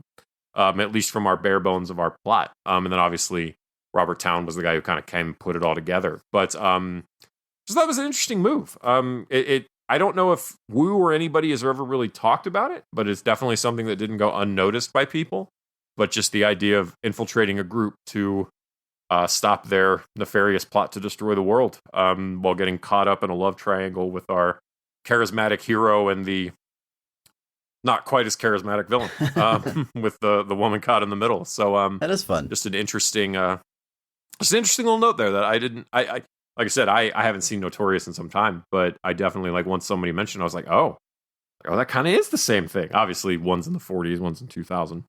So the one in the 40s lacks the sunglasses message, the motorcycle chases, things like that, which, really hurt the film overall. Yeah. Those things really add to the whole presentation. But yeah, just thought it was an interesting little weird tidbit for this film. Hey, Andrew. Yeah. That was a fun fact. You're welcome. Look, we have to talk about the last action set pieces of this movie. We talked about the fight in the sand. That specifically is my favorite part. But leading up to that is just absolutely insane. So Ethan Hunt has to infiltrate Ambrose's underground bunker headquarters.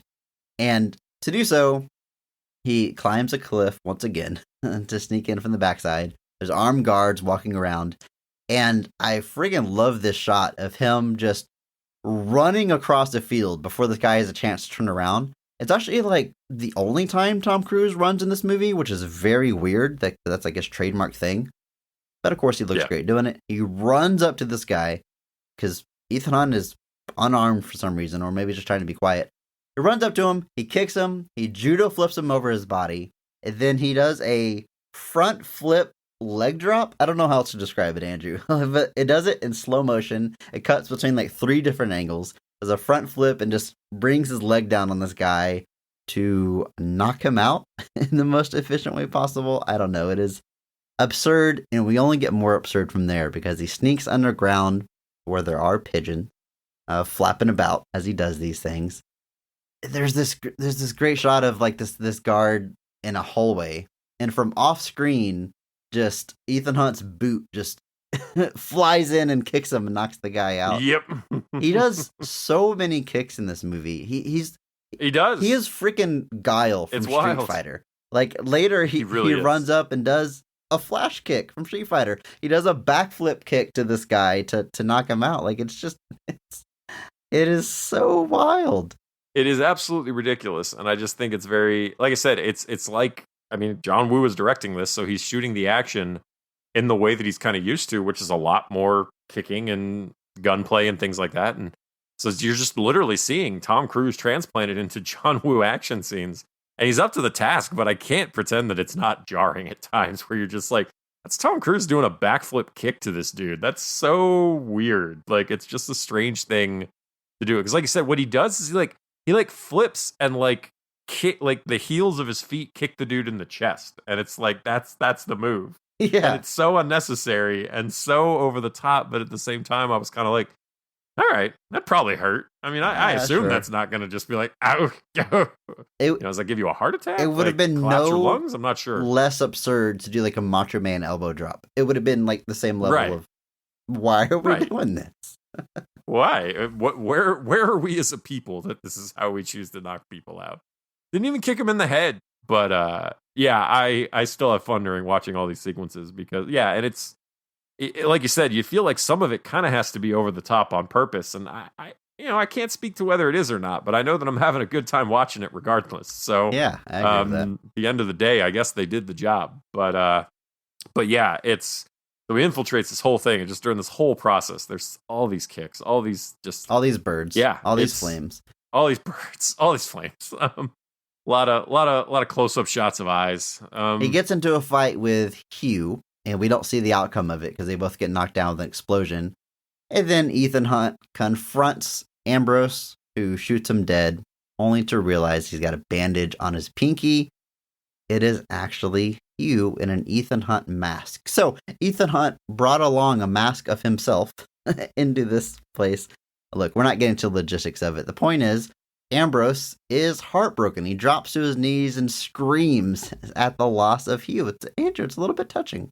It is. He very clearly is upset. Like, I think this shows that they had a very, it was a close relationship based on respect and only respect. There was definitely nothing deeper there, nothing to dive into at all. No further analyzation required. But yeah, and it's interesting to see that kind of relationship. It's obviously like, you think of Batman, where Bob is Joker's number one thug, and then at the end of the movie, he just shoots him point blank because something goes wrong. Like, there's no loyalty, there's no respect, there's no anything. So the fact that they did have some level of understanding, it's like you said, it ends up being a little touching, even though Ambrose is a terrible person. But the action only gets more over the top because they escape the facility on motorcycles. So Ethan Hunt is going down the street on a motorcycle. Ambrose is chasing him. They have so much happens, Andrew. Ethan Hunt does a nose wheelie across the road to cut off a car. Yeah. Spins in a circle to shoot him up with a gun. There's this head-to-head moment with Ambrose where I don't know how else to describe this. Ethan Hunt goes motorcycle skiing on the side of his bike. He just spits 2 feet on the ground. To this day, I don't know if this is like a real thing. Like, is that a stunt? Is that a thing you can do? Like, put your feet down on the side of a motorcycle? My brain says no, because like your weight is now being like distributed to the side. I guess like if you're keeping the bike straight, I don't know, man. I'm surprised he didn't like run alongside it like Tom Cruise style, just run, kick his feet really fast, bicycle him beside the motorcycle. The motorcycle was clearly going too fast at that. I don't know. It's Ethan Hunt, Andrew. Don't underestimate the man. He does have some of the best running in the world, so don't want to underestimate that at all. But they end up on a beach, and they literally like crisscross on the beach, like they're chasing each other. One of them goes off a ramp, and one of them goes underneath them. It's like a stunt show. One of those moments where I can't help but like laugh, and it's entertaining. I think you said it best there. Oh yeah. And like I said, they play chicken. They jump off their motorcycles. They collide midair. The bikes explode, and then we go into that very grounded fight in the sand that I really like. We get our epilogue, credits hit, and then Metallica starts playing because it's the year 2000, baby. It's 2000, man. Fuel or Load and Reload have just come out. We're feeling good. Metallica's at an all-time high. Saint Anger coming in a few years, folks. Like I said, it's looking up for Metallica. Andrew, I gotta say, personally, revisiting the movie, I enjoy it, and I'm glad it exists. Like, I really like the idea of each of these movies being different, having different directors, different feels to them, and this is really no different. If I'm being honest, I mean, #Positive Podcast, it's still, probably my least favorite in the franchise, but it serves its purpose. I found more entertainment than I did from back in the day. I'm curious though, Andrew, so why do you think this movie was, as we say, poorly received? I think the things that we look at and are kind of, like you said, you can't help but laugh. I think for other people that was jarring. I think for other people that was a weird thing. Like suddenly they're like, wait, why is this dude backflip kicking this guy? Like that's not what Ethan Hunt does. Because at the time, and even to today, I can't say that like John Woo is a household name. My parents don't know who John Woo is, and they're the kind of people that go and watched these Mission Impossible movies. These were like the movies that adults went to kind of watch. Nowadays, they're like summer blockbusters, and everybody's kind of interested because they look awesome. But at the time, especially coming off that first Mission Impossible, which is like the definition of like the movie your parents go to watch at the movies on Friday night while all the kids stay at home, like to go from that to this, I think is just so... It's a very strange jump. Now, like you said, being a fan of John Woo and watching it, you're getting all your John Woo-isms. You're having a good time. It's easy to kind of get sucked up in it. But I think for your average, I won't say less informed because it's not about being informed. I think for people that didn't know who John Woo was or what his style of film was, I think watching this would just be a very jarring experience, especially coming off that first Mission Impossible. And even comparing it to like any of the other Mission Impossibles. This one is still this like I know we've got De Palma, Abrams, Bird, and McQuarrie, but they all kind of feel like they're doing their own thing within the same confines of this universe.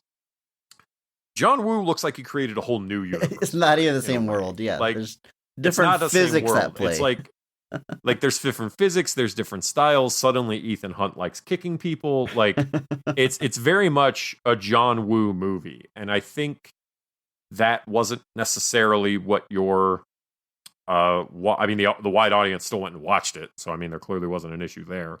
But I just think overall, especially if you look at this in the context of like the rest of the franchise, it really is this different thing. And I could, I love John Woo action stuff, but I could see how people would watch this and think it was like corny, like, or campy, like, a little too ridiculous. Like, why am I watching these dudes drive motorcycles at each other and then they just jump off of them? Like, it's a lot of weird stuff that I just don't know if your average viewer really dug that much. So, I think it's definitely that John Woo is an acquired taste, especially when he's making things like this that are clearly meant to be wide tent poles. Maybe it just wasn't the time for pigeons. I don't know, man. I get it. I truly, honestly get it. And like you said, I'm not going to say this is my favorite. It's probably still towards the bottom. But I had a lot more fun watching it this time than I thought I was going to, really once that action kicks in. And I will say this for the movie. The first half of this movie really takes its time. Like, you get that plane scene, you get that rock climbing scene, and then it's like all people talking for like an hour. You're just getting lots of setup, you're getting lots of build, you're getting a lot of stuff, but I won't pretend it's the most compelling viewing in the world. And then once the action kicks in, I think you pick back up and it's okay at that point. But yeah, I just don't know if John Woo Mission Impossible was what the major audiences were really looking for.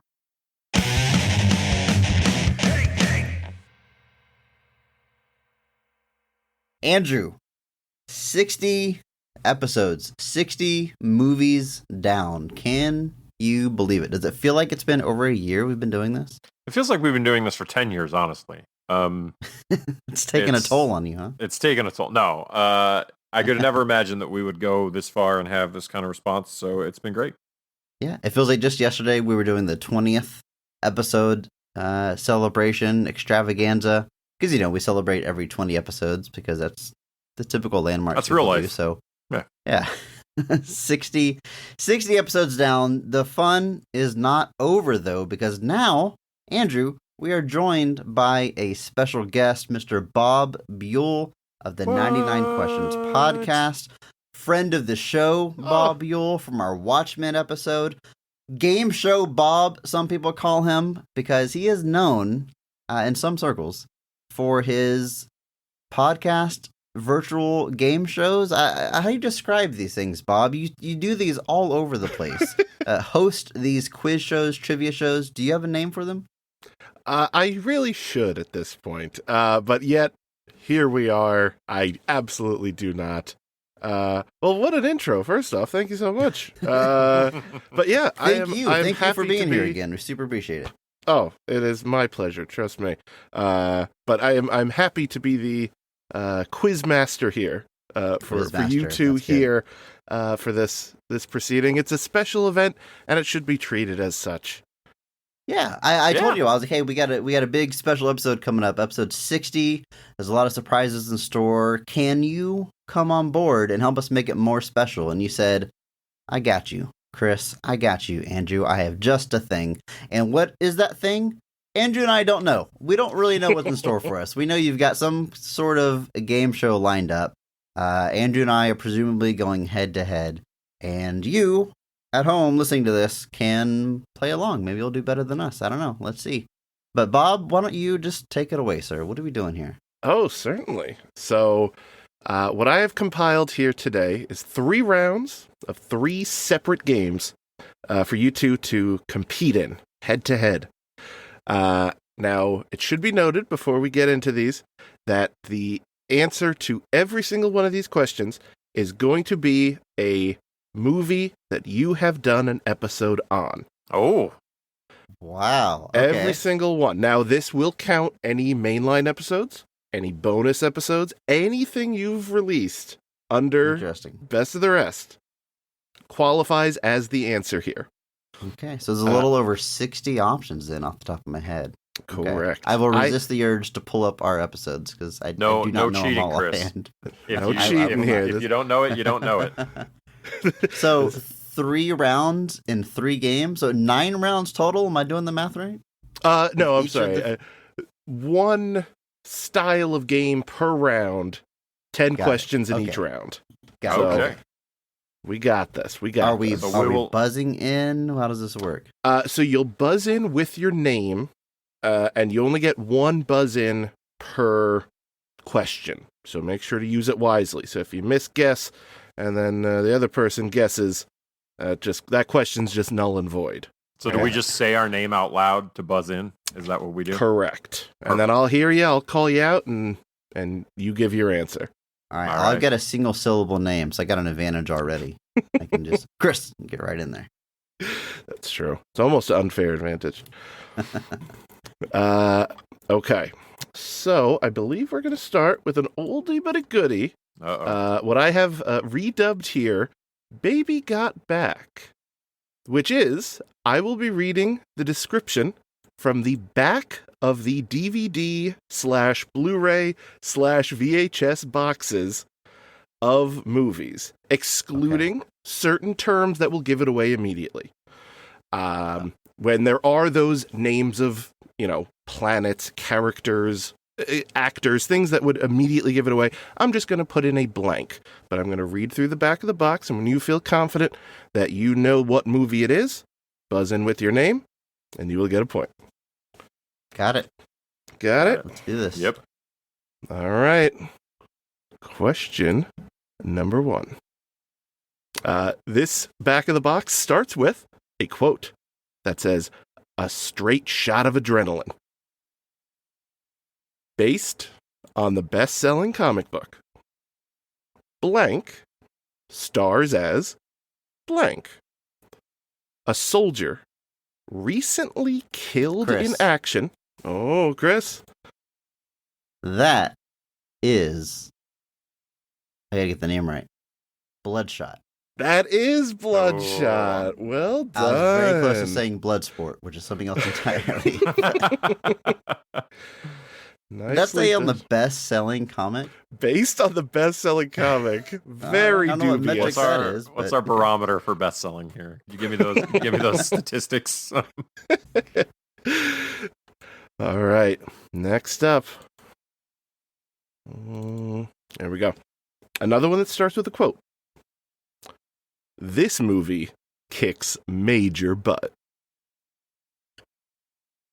If you're into in-your-face visuals, outrageous action sequences, and non-stop...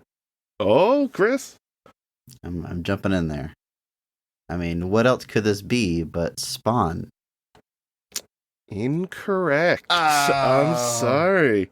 Victim of my own hubris. All right. So Andrew, you could listen to as much of this as you would like here. Let's keep it going then. Outrageous action sequences and nonstop explosive laughs. This is your quote unquote rip-roaring power surge of a movie. The year's 2033. And since a humongous meteor hit Earth, the world just hasn't been the same. No movies, no cable TV, no water. Andrew's going with Tank Girl. Tank Girl is correct. Who could forget? This what a this gem movie. That movie is. Who could forget? Cover of Chris, you clearly. It screams 90s. Like everything about this box art screams 90s that movie. Fisheye lens. Yeah, up around the front there. Yeah. putting on her best Gwen Stefani impersonation, basically, on the front of the box. 100%. All right. Next one up. Tied 1-1. I like it. We got 2 quotes to start here. Thrills await you, and blank soars high. A young boy learns that he has extraordinary powers and is not of this earth. As a young man, he journeys to discover where he came from and what he was sent here to do. But the hero in him must emerge if he is to save the world from annihilation and become the symbol of hope for all Chris. mankind. Andrew.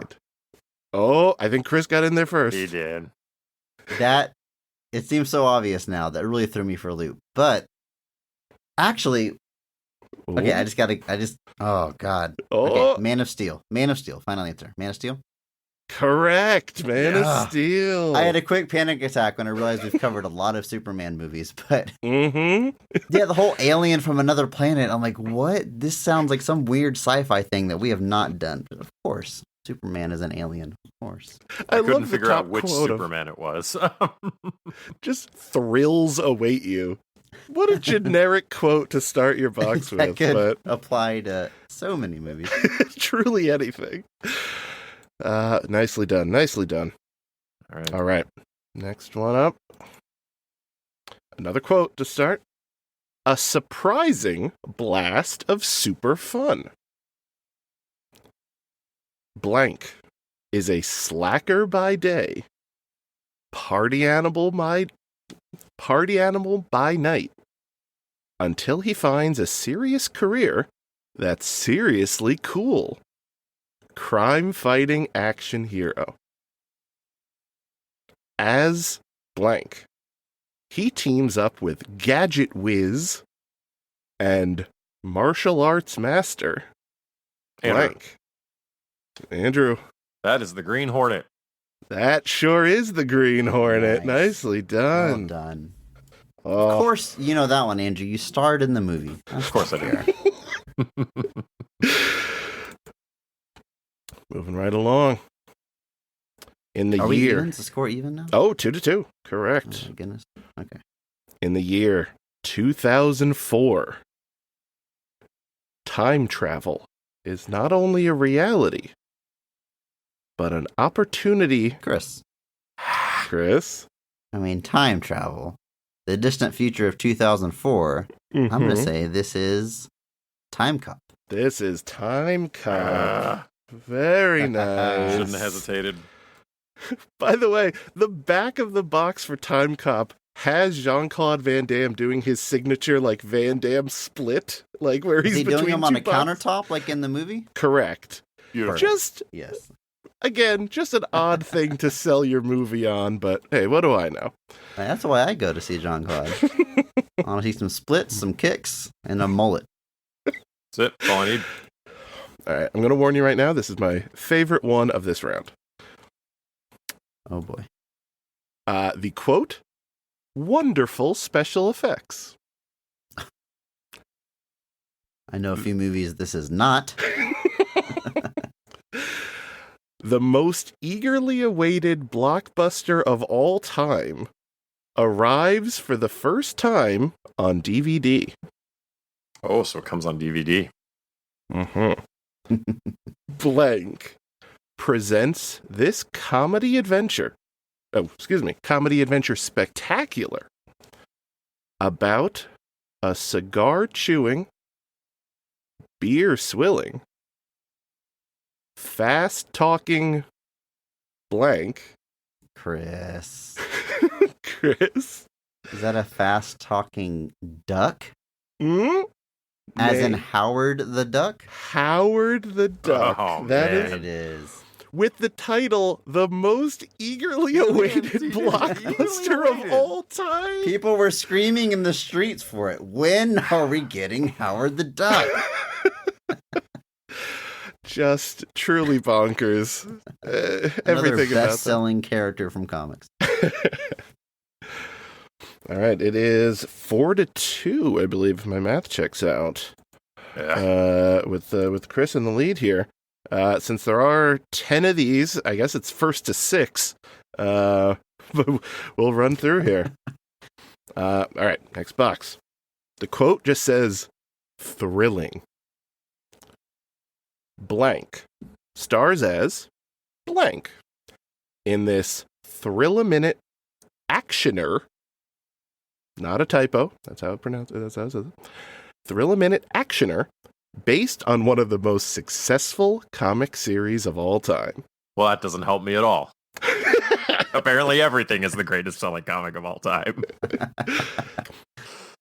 The story begins as an expedition lands on the island of blank, seeking the legendary skulls Andrew. of blank.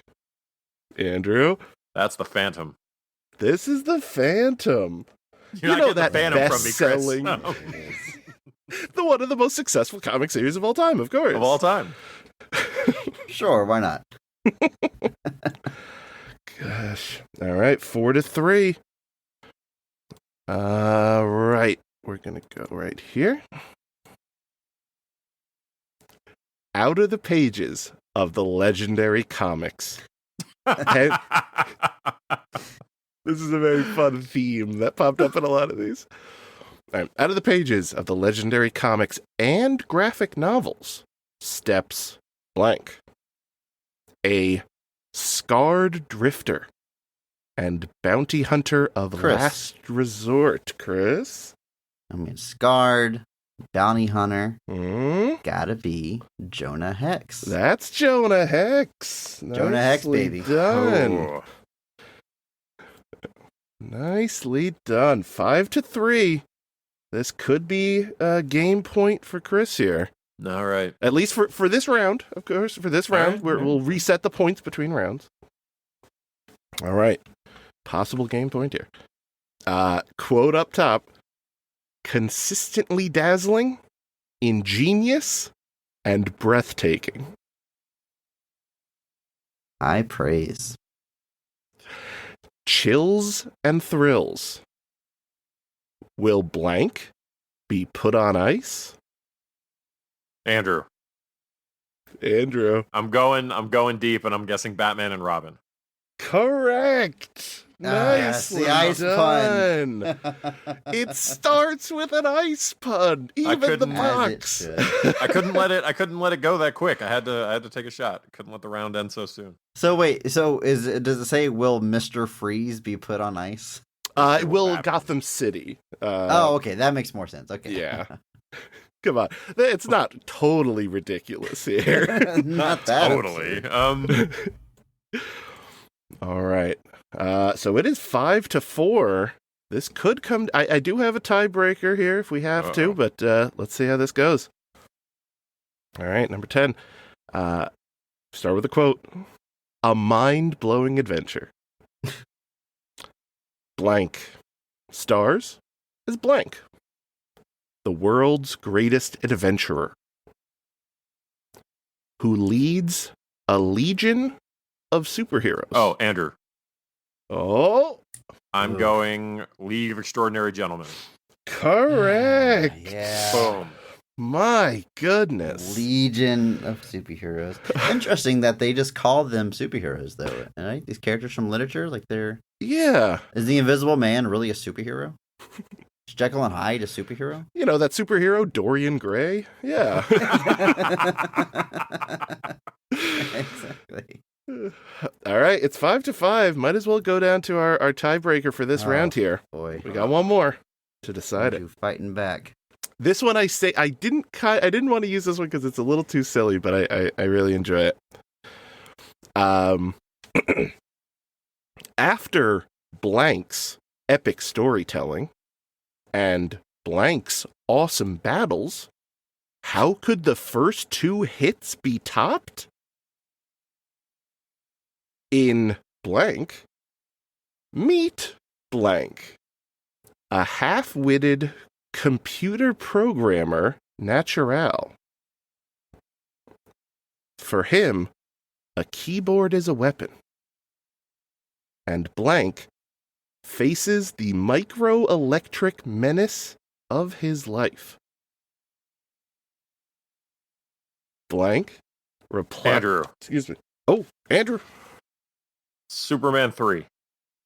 Superman 3 is correct. Yes. Of course. Great, Paul. Man, I was early on, like it's obvious it was a third entry. So I'm like, all right, Spider-Man 3? No, Turtles 3, because you said it was silly.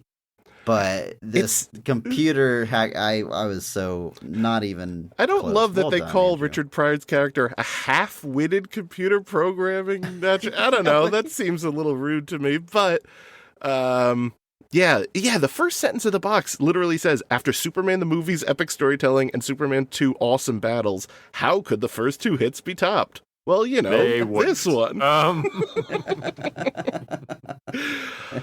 Nicely done, Andrew. Sneaking in for the win there on round one, taking Baby Got Back, round one here. Well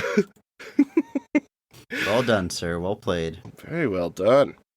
So we are going to move on to round number 2. Again, scoreboards are reset here, so it's anyone's game. Round 2 is what I'm dubbed The Cast and the Furious. So I am going to read the cast list for a movie. Again, a movie that was covered on the podcast. Starting with the last name on the list. And only reading the characters that they have played. So purely from me reading off the list of characters going from obscure to well-known, identify the movie. Same process, ring in with your name. So we're not hearing actors' names at all, just the characters they play. I am just reading off Holy characters cow. Okay. from last on the cast list to most recent. And I think to clarify for me, I'm assuming no titles recur through this. Like we won't get movies again, or will we? Or is it a surprise? I will say in the rounds themselves, there are no repeats. Outside of that, between rounds, I will not say. All right, that's fair. Okay.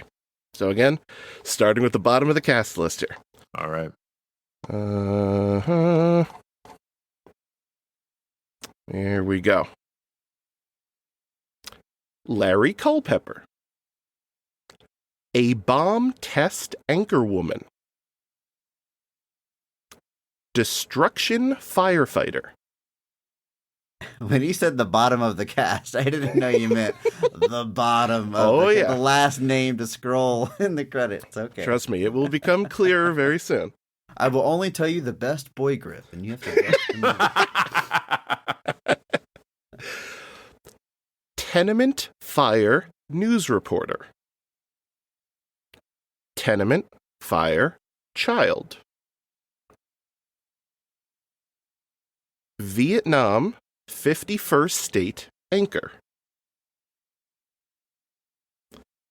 Keen Act anchor. Could you repeat that? Keen Act anchor.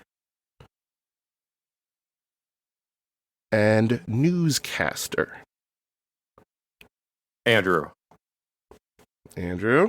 I'm going to take a shot in the dark that this is Watchmen. This is Watchmen. Vietnam. That was on my mind. I was Vietnam, like, 51st State. Now I'm being too cautious. I was so eager in that first round, and you beat me, and now I'm scared Nicely to jump done. in. Good job, Andrew.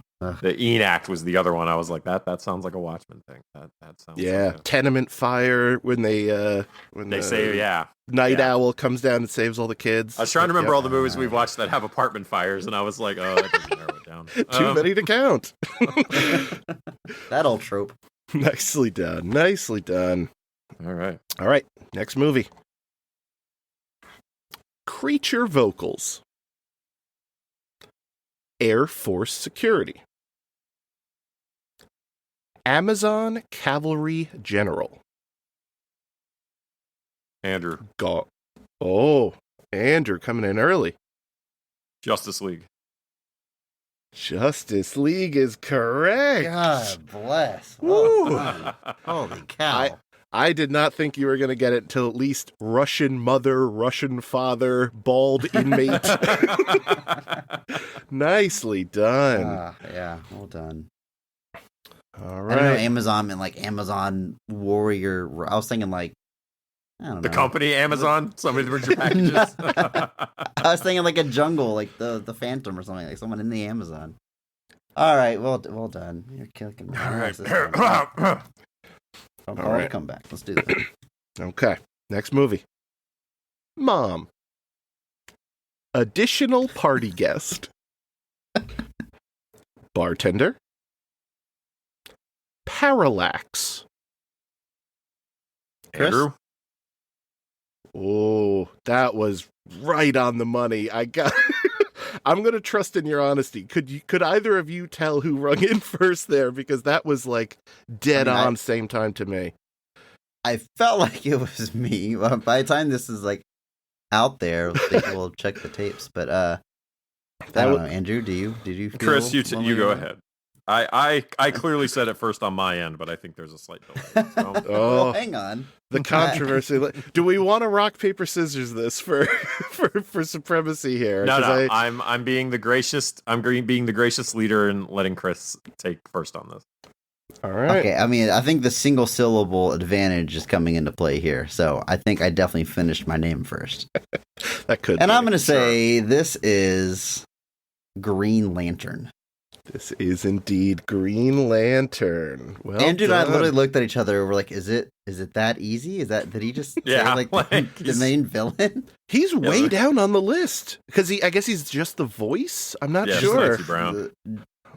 Clancy Brown is does way Parallax down there. speak words like once? He like speaks like 7 words. Form? There we go. They got Clancy Brown for it for some reason. I knew we were going to get there in the next few between First Guardian, Kilowog. We were not a deep cast in that one. Really is. I got to say. All right, we are 1-2 with Andrew leading right now.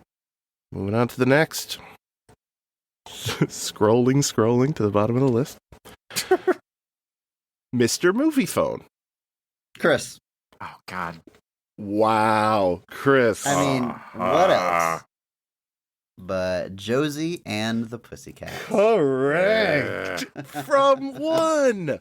That's got to be the only movie that has Mr. Movie Phone in the credits. That's impressive. The next 5 are all Fiona's Dancer, for the record, which I enjoy.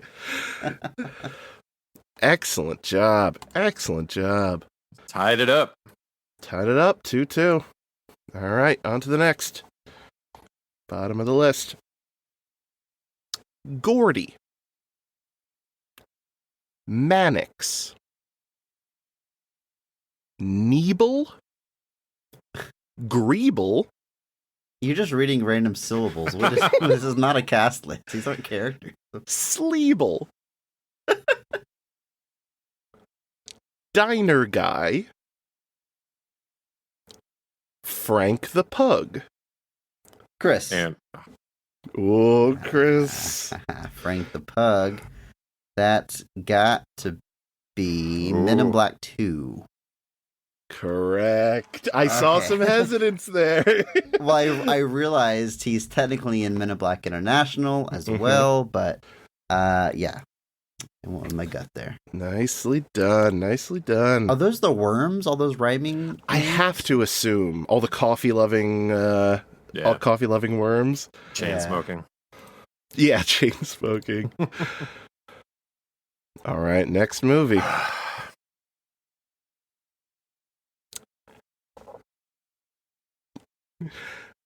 Charlie's Best Man.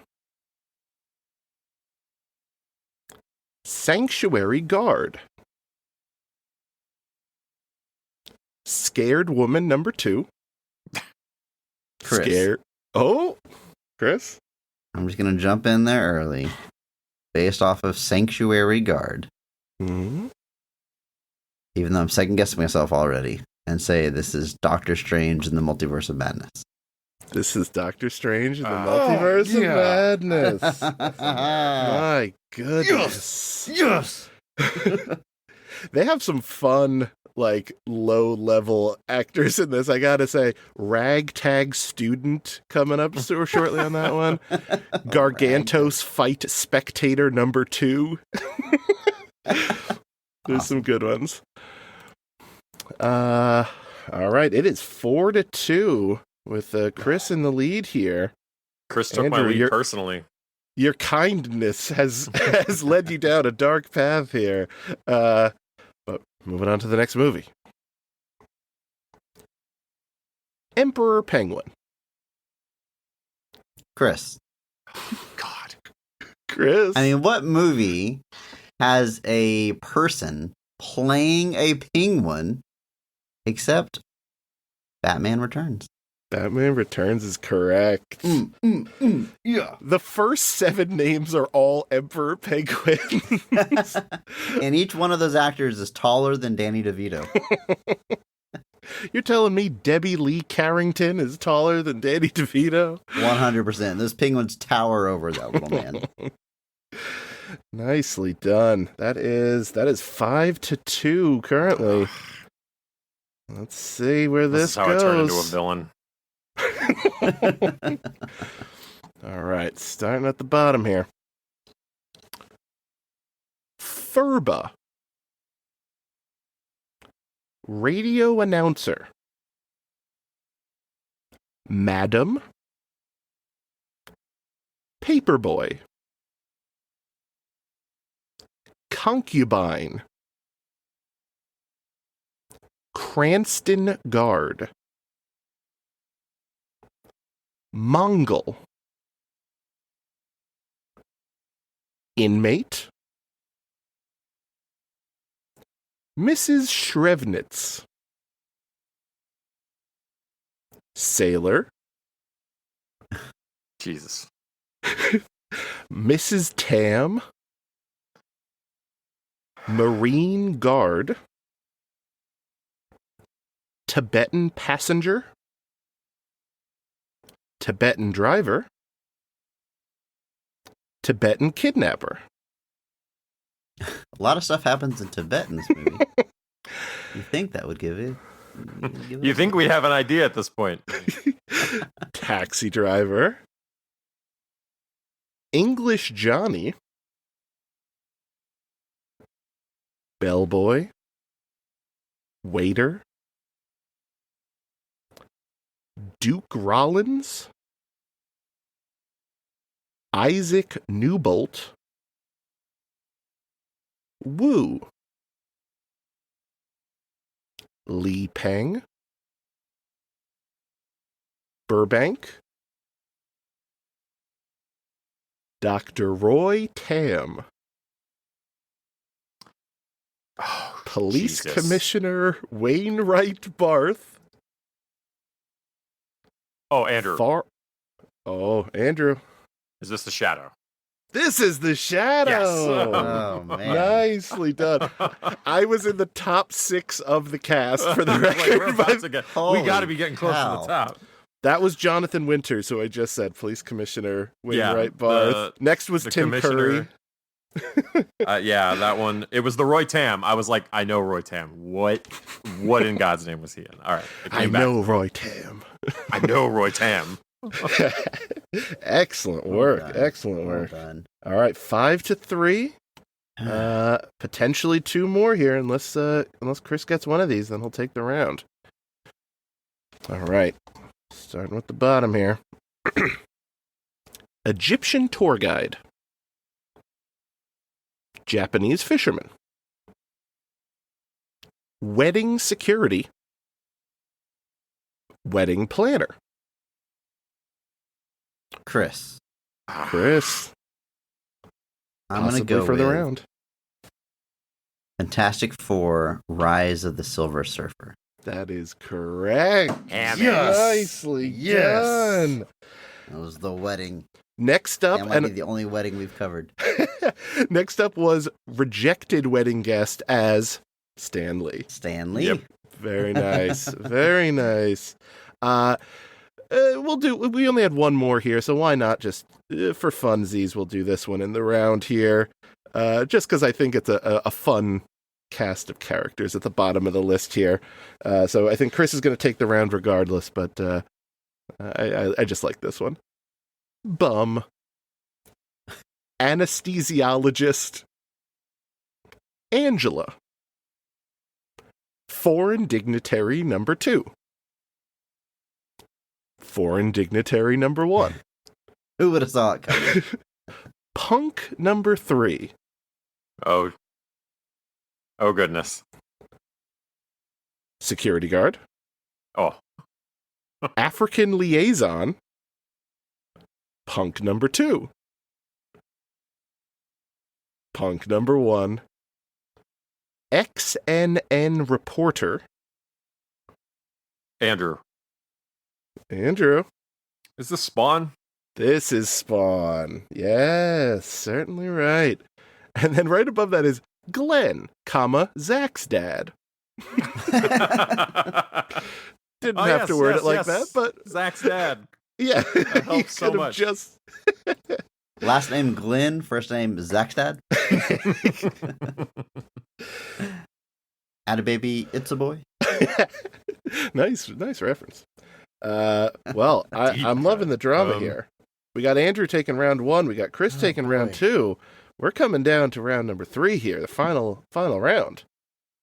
I thought this would be fun, and it is legitimately stressful. Yep. I love it.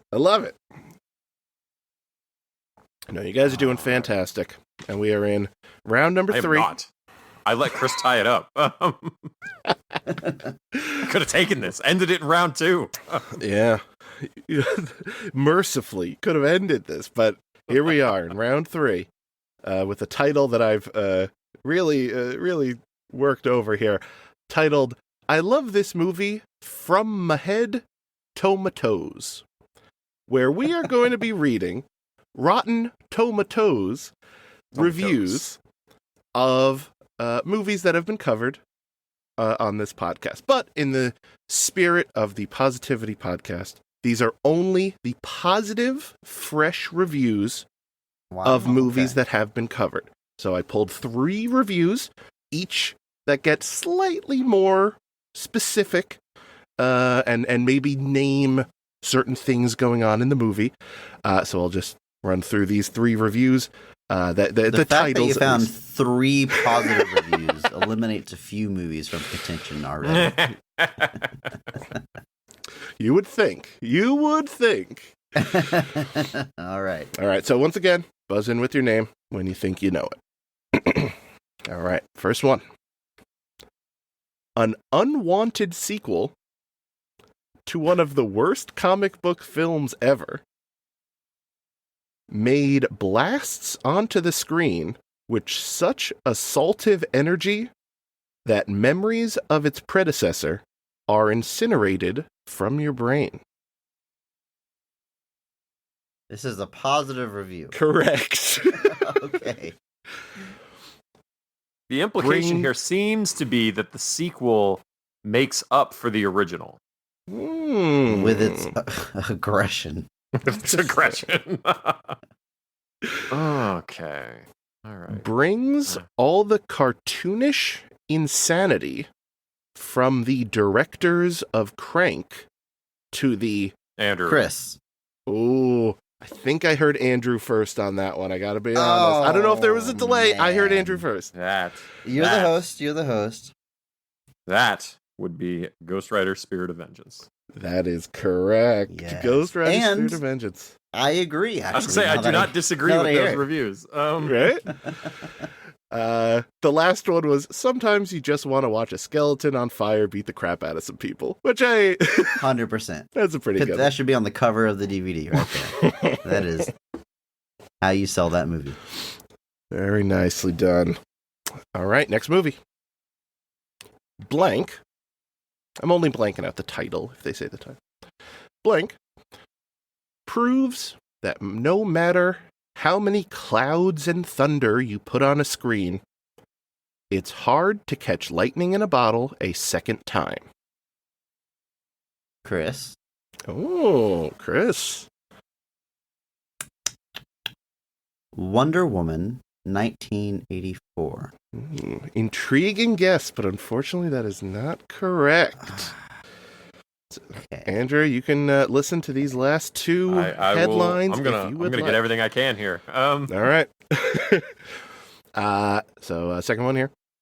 With its simple dialogues, and also because it is, in essence, a gorgeous-looking tableau, enjoy this slick slice of cinema more for its visuals than for anything else. That doesn't help me. And It's a slick slice of cinema, Andrew. yeah, that's good. That's good wordplay right there. I don't care either. All right, last review for this one, the third one. Every frame is some kind of digital marvel, yet the most impressive sights are old school. The blunt instrument fearsome of Mickey Rourke's Frankensteinian prosthetic face and the dangerous curves of femme fatale Eva Green's often undraped body. Well, Andrew. Yes, Andrew. I'm sitting here thinking about this, and follow me on this journey if you will. Please. I'm gonna guess that this is Sin City: A Dame to Kill For. I don't know how you got it, but that's correct. I also did not know it until the Mickey Rourke thing. I genuinely had no clue. I was like, I really hope one of these gives me something. So that's 2-0, right? That's 2-0. That's 2-0 so far. With the clouds, Wonder Woman, she swings on the lightning at the end. It was a fair guess. It was a fair guess. It was absolutely, yeah. All right. Next movie. A fantasy adventure in the manner of Raiders of the Lost Ark.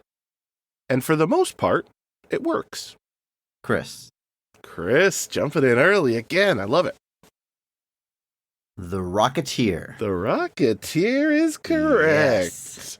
Nicely between done. that or the Phantom for me, yeah. Rocketeer has the Indiana Jones punch, that good That's true. hook with a good sound effect. I like these too. At the end of the day, The Rocketeer works because it's paying homage to the Saturday matinee serials and occasional vrooms as if powered by voluminous vials of jet fuel and will send Art Deco aficionados eyes a-poppin' like Tex Avery's wolf. That's Is there the an headline. alliteration class in journalism school? Apparently. These all, I would these hope listened so. These guys get paid by the word? My God. All right, 2-1. The drama here. I love it. All right, next movie. What we do get is a blast, and the writers have the guts to let good characters die.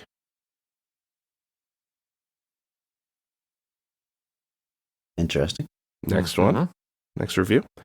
A reinvigorating return to form for the franchise after the second episode sluggishness of blank. Despite its title, this isn't the end of the blank series. Blank leaves you wanting more, and its finale is the perfect setup for just that. Andrew. I don't. That's terrible. I'm going X-Men: The Last Stand.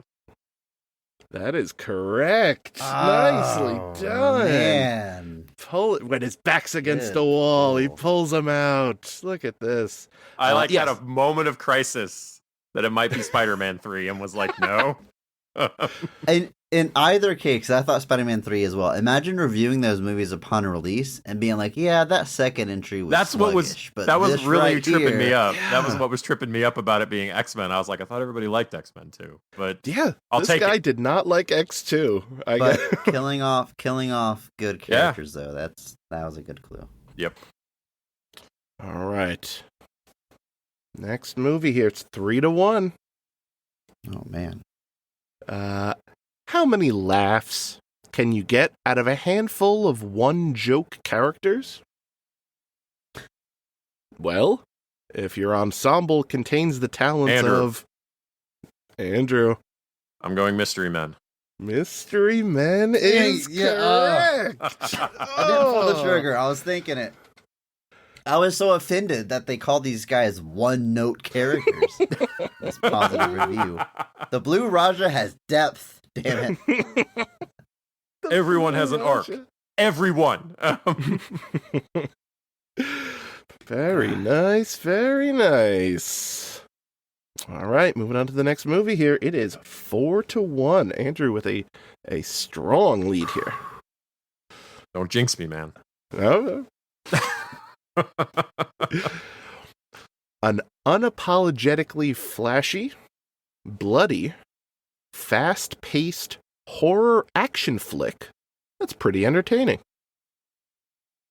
Andrew. Oh boy, Andrew. I'm going deep, and I'm going to say Hellboy. That is incorrect. I'm sorry. Look too close to the sun. Guess, though. All right, Chris, you get to hear these next two with no interruption here. Even if blank zombie walks through his part, how can you hate a horror action flick that lets the vampire dogs out? And I'll read the last review here. 3 vampire hunters are just as good as 1. And with some stylized, guns a-blazing kung fu action, blank is just as solid and as much fun as the first 2 movies. Apparently, those dogs are very memorable to reviewers, but this is Blade Trinity. This is indeed Blade Trinity. Very nice. I also don't think they call it a horror action movie. I think it's... That's what I threw guess me. technically, That's what threw me. You have vampires, so by default, you're horror action. There is But blood alright. in it, ostensibly. So they, Yeah. Okay. All right, Okay. 4-2. Chris is crawling back here. Andrew holding on to his lead, though. Next movie. This movie passes the Bechdel test and the Leslie Knope friendship test. It's also way better than it gets credit for. I just want to say I don't know the answer yet, but I need to look up the Leslie Knope friendship test. I've not heard that one yet. I think it's from Parks and Recreation. It is. Well, TV that's where Leslie Knope is from. So yes. Yeah. Well, I don't know what this rule is, this test. I gotta say, I watched all of Parks and Recreation. I don't even remember what that's from, but No. I'll be Googling it later. yeah. All right. All right, next review. Blank is gloriously in gear, ready to kick some hand. Chris, Andrew. Oh, I heard Chris first.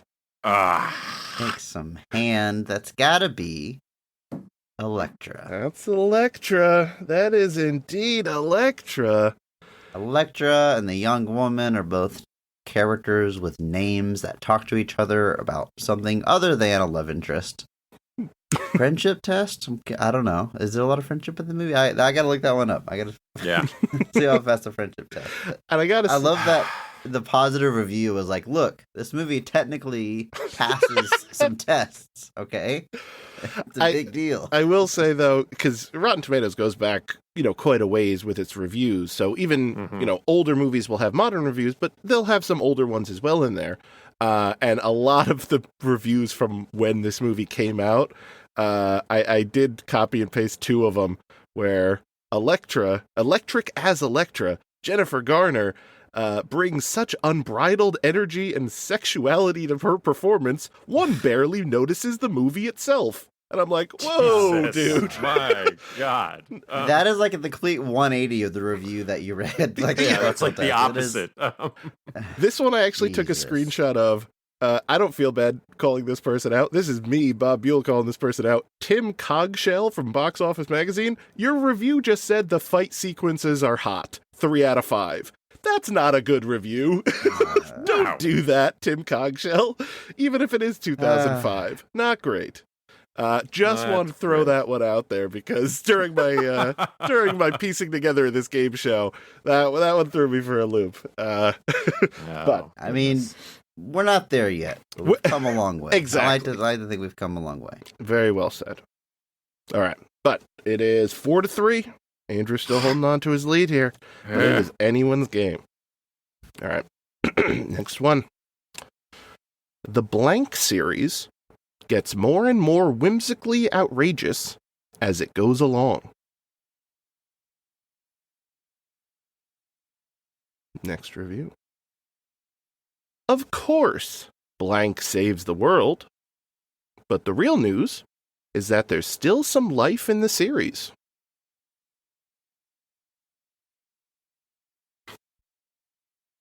Pause for reaction, and on to the next review. Disappointing, to say the least, but at least it doesn't have Richard Pryor this time as its star. Chris. That is Chris. This is... Oh, man. Do I need the subtitle? Yes. I would. Andrew. Thanks for the rule check, Andrew. This is Superman 4, The Quest for Peace. That is correct. And Awesome. nailing I the thought subtitle. Hope was in there somewhere. I had to think about that. I think that's Star Trek 6 or something. Sure. Yeah. Yeah. Star Trek 6 is the undiscovered country. Ah, dang it. Is that the one with the whale? Isn't there one with home in No, this whale is 4. That's 4. I have to cash in my nerd card after this podcast. All right, it is 4-4. It is all tied up here. Oh boy, I should have prepared a tiebreaker for this one as well because this is going to be very interesting depending on how these next two questions go. I got this. All right, there we go. Next movie. Far better than the first one, and something that might improve in time. I love how this positive review is like, it's all Give it a right, little and it bit. might get better. Maybe in a few years. Yeah, let it marinate for a little bit. Maybe. All right, next review. Blank lacks focus. Is it a love story? About Andrew. the challenge? Andrew. I'm gonna go on a limb and say it's Wonder Woman 84. Incorrect. I'm sorry. Ooh. Okay, this could be big. I didn't want to give it too long. I made a mistake. I'm costing this myself. I'm losing it. For myself, respect guys. it. I respect it. I like it. I like the fast ring ends. Okay, so I'll read through here. Blank lacks focus. Is it a love story about the challenges of being a superhero and having a girlfriend? Or is it the standard superhero versus a cadre of crazed supervillains action feature? And the third review. This sequel masks the tragically personal loss, grief, and guilt beneath sparkling screwball romance. Swings a fine line between comic book lightness and ever-approaching tragedy. When time runs out, even for the most wisecracking young hero. Andrew's throwing his hands up, and I'm letting Bob read this review. I hate you. I'm gonna say this is the one and only. Oh, wait a minute. Uh-oh. Wait a minute. I just Oh, realized I might boy. not know this. Oh man, which one is it? Was there anything that? Oh no. I'm gonna say. Oh God. Oh, the pressure. That's all. You read all three, right? There's no more clues out there. That's all I got for you. I feel like there was something early in the reviews you read where it said this was the second entry, so I'm gonna say this is the Amazing Spider-Man 2. That is correct. Okay. Ooh. Oh my God. I really thought you were about to say Spider-Man 3, and I was like, still alive. I was I was thinking that until the very last second. Then I realized that there's another Spider-Man movie we covered that also has a love interest and is a bit of a screwball movie. Also the greatest superhero movie of all time. So, Wow. I'm glad I got that one. Very nice. Very nice. All right. Question 10, movie 10 here.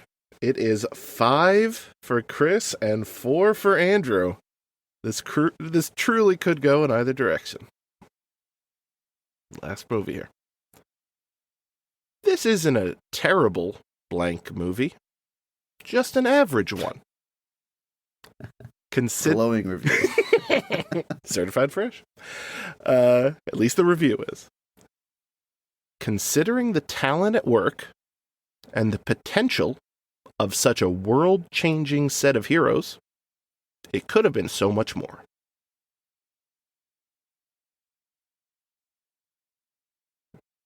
Next review. The abundance of story, characters, and world building can be overwhelming. Chris. Possibly for the win, Chris. A bunch of characters, a lot of stories, characters with world-changing abilities. I'm going to say this is Eternals. Eternals is correct for the win. Bravo. That's right. That comes down to the wire there. And the last review was just, for a movie with 10 protagonists, it's impressive that each character is given a unique personality. Woo.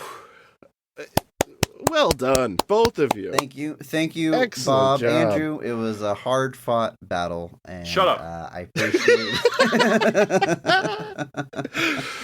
I appreciate you losing with grace and respect, Andrew. It's very. There's no grace here. Very Don't even noble of pretend. you. Nothing. This is pure spite at this point. Bob is handing me the giant check, Mhm. and I can't wait to cash my winnings. I don't know. Yep. But Bob, Just thank give me you so much. 2 weeks. It's a Yes. post-dated check. So just give me a couple weeks, you'll get your winnings. Yes, thank you very much, Bob. That was a blast. Seriously, that was a ton of fun to make, and you guys do a great show, so I'm happy to be on in any capacity that I can. This was tremendous, and turns out you both know your movies. At least the movies that you've covered on this here show. I hope at the very least, yeah, we prove that we're qualified to do our own show. Or everyone that was listening knew the answers 10 seconds before us and they were screaming at their phones. One way or the other. We'll see how it goes when this comes out. But yeah, thank you. Thank you for doing this. That was a lot of fun. What a way to cap off our 60th episode extravaganza. Mm-hmm. Bob, for people that want to hear more from you as a game show host or maybe an interview host, where can they go to do that? Yes, thank you so much. If people aren't sick of my voice by now, I have a podcast myself that I'm very proud of called 99 Questions, the number 99. It's on all the podcast things, where I ask the same set of questions to different guests, and I've been doing it for shockingly over 2 years now. People just keep saying yes, and I'm consistently shocked by it. Hell of a run, Bob. It's incredible. I've had some people from the acting world, from the video game world, from the comedy world, from the writing world, wrestling world. I'm consistently shocked. Bill Oakley, the showrunner from The Simpsons, the guy who wrote the steamed ham sketch. I got to talk to him about The Simpsons for That's 2.5 hours. The co-host of Let's Make a Deal, Jonathan Mangum, the voice of one of the sisters in the video game Hades I talked to. It's been an incredible time. So if people would like to check that out, give a quick scroll, just see if you recognize any of the names on it. I guarantee you're going to have a good time. Sam Reich from College Humor, Brennan Lee Mulligan from Dimension 20. They're big names on the internet, I hear. Check it out if you'd like to, but more than anything, give these fellas 5 stars. They've been doing this show for 60 episodes, and they're going to at least do one more. I don't know. Probably more than that. I think we're gonna keep it going. Please do. Yeah. You're doing a heck of a show here. We'll see. I've created a rift. I've created a rift here. Give them 5 stars on whatever you listen to. Spotify, iTunes, Apple, Pocket Cast, whatever it is. Give them 5 stars, because I know from a podcaster's perspective, it's always nice to see those little extra reviews. It means a lot. For sure. Thank you, Bob. Thanks for being here. Thanks for those nice words. If you do leave us that review, we're going to read it on a future episode. So if you want your words coming out of my mouth, that is one way you can do it. Another way is by hopping into our Discord, talking to us about movies. Let us know your thoughts on movies that we have coming up. So this month, the month of June, again, we're covering Black Sheep movies. The low point of our franchise, some would say. So next week, we will be talking about Rocky V. If you got thoughts on that, you can hop into our Discord and tell us about it. The month of July is going to be poorly received video game adaptations. Ooh, that's what good. movies are we covering specifically? You can help us decide. Again, hop into that Discord, hit us on Twitter, shoot us an email, bestoftherestpod@gmail.com, whatever is easiest for you. And until then, just remember that maybe not every movie is great, but all movies have greatness. Thank you to Mark Benavides for singing our theme song. Follow him on Instagram at NotThatMarkAnthony. Thanks to Mitch of Depressed to Impressed for the music. Check him out on YouTube and Twitch.tv. If you enjoy this episode, please share it with a friend. It's the only way that we grow. And thank you once again to Bob Buell. And be sure to follow us on social media at BOTRcast. Thank you.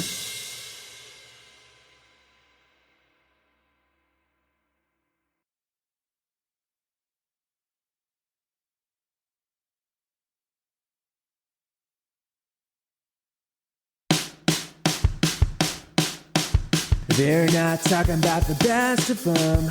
They're just talking about the rest of them. Not the worst parts, but the best parts. This is the best of the rest. Hello and welcome. This is Best of the Rest, a show where we take a second look at superhero movies that were poorly received by critics and dismissed by moviegoers to talk about all the things the movie does well. My name is Chris Logan. And I'm Andrew Williams. And today we are talking about the 2011 movie Green Lantern. Andrew, are you excited about this one? I am. I actually saw this movie in theaters 3 times when it came out. So that is crazy. Why would you see it 3 times? My friends and I all went to a midnight premiere the first time. And I think that was just kind of like